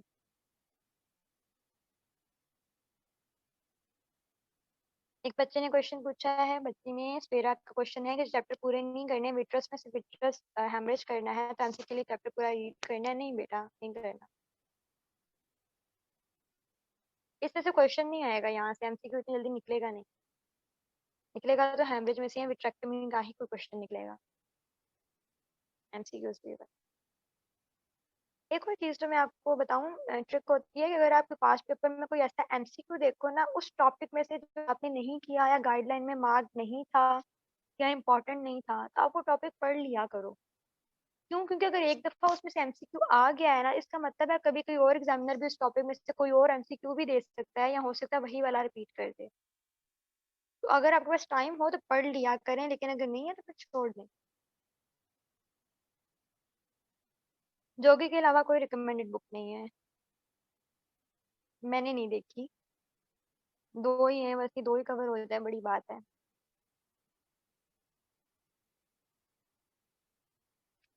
कोई और क्वेश्चन किसी का है, काइंडली ड्रॉप कर दें मेरे साथ, ताकि मैं उनको एड्रेस कर लूँ। जो गूगल फॉर्म में क्वेश्चंस थे वो भी मैं एक दफा देख लेती हूँ, सारे एड्रेस हो गए हैं कि नहीं हुए। गूगल फॉर्म में मेमोराइज आए का पूछा है, क्योंकि कैसे मेमोराइज करना है, एनिमेशन देख लिया करें बच्चे पढ़ने से पहले, एक चैप्टर कंप्लीट करने से पहले, टॉपिक कंप्लीट करने से पहले एनिमेटेड 5 मिनट की 2 मिनट की वीडियो देख लिया करें यूट्यूब पे, आपको मेमोराइज करने में आसानी होगी। एमसीक्यूज का ऑलरेडी मैं बता चुकी हूँ, सर्जिकल डिटेल्स की प्रोसीजर्स की डिटेल्स नहीं करनी होती। एक क्वेश्चन है कि अगर एफजे की असेसमेंट में अच्छे मार्क्स ना हो तो डिस्टिंक्शन कैसे आ सकती है। बच्चे असेसमेंट जो है ना, वो कुल मिला के आपकी अटेंडेंस, आपके क्लास टेस्ट, आपकी असेसमेंट मिला के 20 नंबर होते हैं उसके। असेसमेंट आपकी ना भी अच्छी हो तो आपको इतना सारे बाकी टेस्ट के नंबर और क्लास अटेंडेंस के नंबर, तो आपकी असेसमेंट अच्छी चले ही जाती है। आपका डिस्टिंक्शन मैटर करती है ऑन योर रिटर्न। वाइवा भी करता है, लेकिन रिटर्न, अगर आपका रिटर्न आपके हाथ में होता है, वाइवा आपके हाथ में नहीं होता। अगर आपका रिटर्न अच्छा नहीं है तो डोंट एक्सपेक्ट कि आपकी डिस्टिंक्शन आएगी। रिटर्न आपके हाथ में है, आपको पता है कि आपने रिटर्न कितना अच्छा करके आना है। जितना अच्छा आप रिटर्न करके आओगे, वाइवा में गलती भी हो जाएगी, वाइवा में क्वेश्चंस भी ड्रॉप होंगे, लेकिन रिटर्न अच्छा होगा, उसमें मार्क्स अच्छे होंगे, एमसीक्यू ठीक होंगे, तो आपकी डिस्टिंक्शन आ जाएगी। लेकिन अगर आपका रिटर्न अच्छा नहीं है तो वाइवा जितना मर्जी अच्छा कर लें, डिस्टिंक्शन नहीं आएगी। और इवन जो कुछ बच्चे इस बात पे परेशान हो जाते हैं कि डिस्टिंक्शन के लिए आपको सारा सारा कुछ आना चाहिए, पेपर परफेक्ट होना चाहिए, वाइवा में कोई क्वेश्चन ड्रॉप नहीं होना चाहिए। ऐसा बिल्कुल नहीं होता। आपके क्वेश्चन ड्रॉप होते हैं एग्जामिनर को, लेकिन आपका अगर एक क्वेश्चन ड्रॉप हो गया तो दूसरा क्वेश्चन इतने अच्छे से टिश्यू लगा के सुनाए उन्हें कि वो जो है आपको अच्छे उस क्वेश्चन को कंपनसेट करके मार्क्स दे दें। एग्जामिनर को आपने खुद बताना होता है कि आपको आता है, एग्जामिनर को नहीं पता कि आपने एवरेज पढ़ा है, अच्छा पढ़ा है, बहुत अच्छा पढ़ा है, डिस्टिंक्शन लेवल का पढ़ा है, या आपने पढ़ा ही नहीं है। एग्जामिनर को नहीं पता। आप खुद अपनी बातों से, अपने गेस्टर से, अपने वाइवा से बता के आते हो कि मैंने इतना अच्छा पढ़ा है। रिकमेंडेड एनिमेटेड वीडियोस अलीना इस टाइम मेरे माइंड में नहीं है। यूट्यूब पे रैंडम मैं देखती होती हूँ, मतलब मैं लिख देती हूँ एनिमेटेड, आगे टॉपिक का नेम लिखती हूँ, कोई तो अच्छी लगे वो देख लेती हूँ, ना अच्छी लगे तो छोड़ देती हूँ।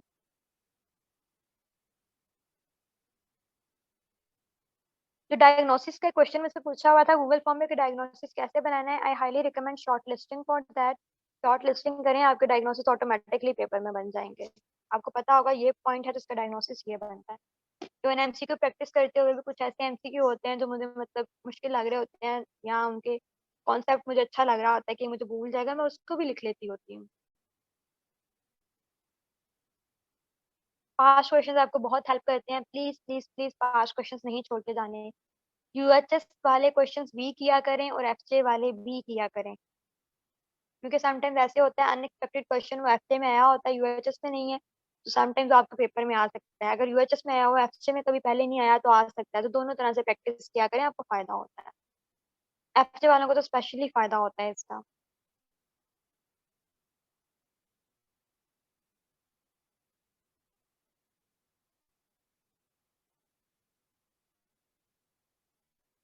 एक क्वेश्चन फॉर्म में दिया हुआ है कि पेपर अटेम्प्ट करने के दौरान कितना आंसर लिखना चाहिए, तो इसका आंसर ये है कि मार्क्स के अकॉर्डिंग आपने लिखना होता है। अगर इन्वेस्टिगेशन पूछी हुई है और उसके अगर 3 मार्क्स या 2 नंबर हैं तो आपने सिर्फ नाम नहीं लिखना, आपने आगे उसकी फाइंडिंग भी लिखनी है। अगर ट्रीटमेंट पूछा हुआ है, 3 नंबर का ट्रीटमेंट पूछा हुआ है, उसमें 3-4 नाम लिख के फिर फायदा नहीं, फिर आगे लिखने को मेडिसिन आप क्यों यूज कर रहे हैं उस पेशेंट के लिए। अगर डायग्नोसिस पूछा हुआ है तो डायग्नोसिस, एक्यूरेट डायग्नोसिस आपने पूरा लिखना होता है, उसमें एक लफ्ज लिख के 2 लफ्ज लिख के नहीं लिखना होता। और समटाइम्स ऐसे होता है आपका डायग्नोसिस आपको नहीं समझ आ रहा होता, डीडीज लिख दिया करें, क्वेश्चन छोड़ के ना आया करें। डिफरेंशियल 2-3 डायग्नोसिस लिख दिया करें प्रायोरिटी वाइज, अगर आपको प्रॉपर डायग्नोसिस नहीं बन रहा एटलीस्ट आपको उसमें से हाफ नंबर मिल जाएगा।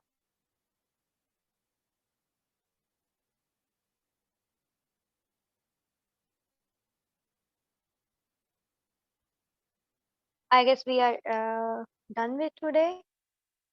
होपफुली इंशाल्लाह आपको फायदा हुआ होगा। That's all from my side. बहुत बोला है मैंने, अब I really hope and pray कि आप सबके बहुत अच्छे मार्क्स आए और आप मुझे बता रहे हो कि आपको मेरी किसी ना किसी एक बात का कहीं ना कहीं फायदा हुआ है। अगर आप में से कोई एक बच्चा भी किसी एक बात से उसको बेनिफिट होता है, उसको अच्छा उसपे कोई ट्रिक याद रह जाती है, कोई अच्छे नंबर आ जाते हैं, और मुझे बहुत खुशी, कोई एक बच्चा भी अगर कर लेता है, सारे भी नहीं, अगर कोई एक बच्चा भी कोई एक बात भी अगर याद रह जाती है तो आई विल फील कि मेरे इस पूरे वेबिनार का मकसद पूरा हो गया। अच्छा डॉक्टर समन, ये यहाँ पे मैं थोड़ा सा सॉरी कट कर रहा हूँ। इससे पहले कि आप जो है वो कंक्लूडिंग रिमार्क्स की तरफ जाएं, मैं आपको यहाँ पे आज बहुत अच्छा सेशन कंडक्ट करने पे माशाल्लाह और बच्चों को अच्छे से गाइड करने के लिए एक सर्टिफिकेट प्रेजेंट करना चाह रहा हूँ। तो काइंडली ये देख लें, आपको स्क्रीन पे शो हो रहा होगा। Thank you so much for this. और इसके अलावा जो आप आगे बच्चों के साथ डिस्कस करना चाह रही हैं या जिस तरह भी आप इसको मतलब आगे फर्दर टेक अप करना चाह रही हैं, आप कर सकती हैं। Thank you so much Jarwan, thank you so much for that. मैं अपने अब वाइंडिंग रिमार्क्स भी दूंगी। Thank you educator for giving me that like chance कि मैं बच्चों को गाइड कर सकूं। मुझे बहुत अच्छा लगता है सबको गाइड करना। अगर कोई चीज़ मैंने अपने एक्सपीरियंस से सीखी है तो आई डेफिनेटली वांट कि मेरे जूनियर्स उस चीज़ पे मेहनत किए बगैर उनको वो बात पता हो, क्योंकि ये बातें हमें नहीं बताई जाती हैं। मुझे नहीं बताई थी किसी ने। जब मैं फर्स्ट ईयर सेकेंड ईयर में थी, आई यूज्ड टू थिंक पता नहीं लोगों की डिस्टिंक्शन कैसे आती है, पता नहीं वो कितना पढ़ते होंगे, वो पता नहीं क्या करते होंगे, मतलब उनको कितना आता होगा कि उनकी डिस्टिंक्शन आती है। मुझे किसी ने नहीं बताया था कि डिस्टिंक्शन आप सिर्फ अच्छा पढ़ के आप ले सकते हो। वो जो डिस्टिंक्शन लेते हैं वो कोई ऐसे लोग नहीं होते कि वो आसमान से उतरे हैं, खलाई मखलूक है, पता नहीं कैसा दिमाग है उनका, सब कुछ भी नहीं होता। आप में से हर बच्चा डिस्टिंक्शन ले सकता है अगर आपको पढ़ने का तरीका आता है, each and every one of you. तो आई रियली होप कि इंशाल्लाह आप लोगों की आए। मेरी आपके लिए सबके लिए बहुत बहुत सारी दुआएं हैं। आप लोगों ने मेरे लिए भी प्लीज दुआएं करनी है। अल्लाह मुझे भी आगे जो मेरा फाइनल ईयर अच्छे मार्क्स से कामयाब करे। बहुत सारी दुआएं। कोई मसला हो आई से रिलेटेड, ईएनटी से, पैथो से रिलेटेड, आपके प्रॉप सर पे खड़े हैं तो मुझसे कभी भी कांटेक्ट करके पूछ सकते हैं। ग्रुप में पूछ लीजिए, पर्सनल इनबॉक्स में पूछ लीजिए। आजकल तो मैं हर एक बच्चे को बहुत टाइमली रिप्लाई कर रही हूँ। पहले मैं काफी बिजी होती थी और रिप्लाई मेरा लेट हो जाता था। आजकल तो हर बच्चे को रिप्लाई मिलता है और बहुत टाइमली मिलता है। तो आई रियली होप कि इंशाल्लाह आप सब बहुत अच्छे से मार्क्स पे कामयाब हो, अच्छे अच्छे डॉक्टर्स बने। मैं आप लोगों के रेफरेंस दूँ कि मेरे जूनियर हैं, ये है, ये वो है, ये यहाँ पे पहुंच गई, यहाँ पे पहुंच गई इंशाल्लाह। Thank you so much everyone. अस्सलाम वालेकुम रहमतुल्लाहि व बरकातहू। जी जरवाना फाइंड आउट कर सकते हैं। जी, thank you so much everyone for joining. और यहाँ पे मैं ग्रुप चैट के अंदर अनाउंसमेंट एक छोटी सी कर रहा था, वो काइंडली आप लोग देख लीजिएगा। जिस तरह के आपको मैंने बिल्कुल स्टार्ट में इंट्रोडक्शन में बताया था कि हमारे साथ जो लोग जो हमें ज्वाइन करेंगे उसमें से 3 लकी विनर्स को हम लोग इंशाल्लाह 100% फ्री टेस्ट सेशन देंगे, उसकी एक्सेस। तो उसके अंदर पास्ट यूएचएस के एमसीक्यूज हैं, जितने टॉप और टॉपिकल एमसीक्यूज हैं, तो वो हमारा सेशन कंडक्ट होने जा रहा है। तो उसमें आप लोगों को उसकी 3 विनर्स को 100% फ्री एक्सेस मिल जाएगी। और बाकी जो जितने मेंबर्स ने हमें ज्वाइन किया हुआ है उन सबको जो है ना मिल जाएगी 20% ऑफ के साथ। तो वैसे ही ऑलरेडी बहुत नॉमिनल अमाउंट है उसकी टेस्ट सेशन की, 1000 रुपीज ऑनली। इसके अंदर सारे टॉपिकल एमसीक्यूज हैं, आई के जितने भी हैं स्टार्ट टू एंड, पिछले तकरीबन 5-6 साल में जितने एमसीक्यूज आए हैं पास्ट पेपर्स में, वो सारे उसके अंदर हैं विद एक्सप्लेनेशन। और विद प्रॉपर की उसके अंदर बना हुआ, यानी कि अगर आपको ये एमसीक्यू गलत भी होता है आपका खुदा न खास्ता, तो आपको उसकी वजह पता चल जाएगी कि वो क्यों गलत हुआ है, नीचे साथ उसकी एक्सप्लेनेशन आएगी। तो आप उसको मल्टीपल टाइम्स अटेम्प्ट कर सकते हैं, आप उसको ठीक है, वो आपके प्रॉफ के दौरान आपको बार बार जो है वो मदद करेगा। तो जो आप चैप्टर करें आप वहां से उसको अटेम्प्ट करके तो आप अपनी जो है ना तैयारी को कंफर्म कर सकते हैं। और दूसरा ये कि इसका यूआरएल मैंने ग्रुप ये चैट में सेंड कर दिया। और उसके अलावा दूसरा जो है वो आपको NASIO/educator360 जो है वो हमारा रिसोर्स बैंक है, और वहीं पे हम अनाउंसमेंट करेंगे इंशाल्लाह विनर्स की। और नेक्स्ट भी इस तरह के हमारे जो अभी हम इंशाल्लाह कमिंग वीक के अंदर पैथोलॉजी के लिए एक सेमिनार ये वेबिनार कंडक्ट करना चाह रहे हैं। ठीक है, उन स्टूडेंट्स के लिए जिनको पैथो के अंदर मॉर्फोलॉजीज याद करने में प्रॉब्लम होती है, उनको समझ नहीं आती कि ये किस तरह चैप्टर रिवाइज करने हैं, एंड पे प्रॉफ की प्रिपरेशन किस तरह करनी है। तो सारी जो रिमाइंडर्स हैं वो सारे आपको इंशाल्लाह वहां पे मिलेंगे, तो डेफिनेटली उसको ज्वाइन करें। आप सबको वाया ईमेल भी एक रिमाइंडर मिल जाएगा, इनविटेशन मिल जाएगा, तो वहां से साइन अप कर लीजिएगा। That's all from my side. Thank you so much, take care everyone, अल्लाह हाफिज।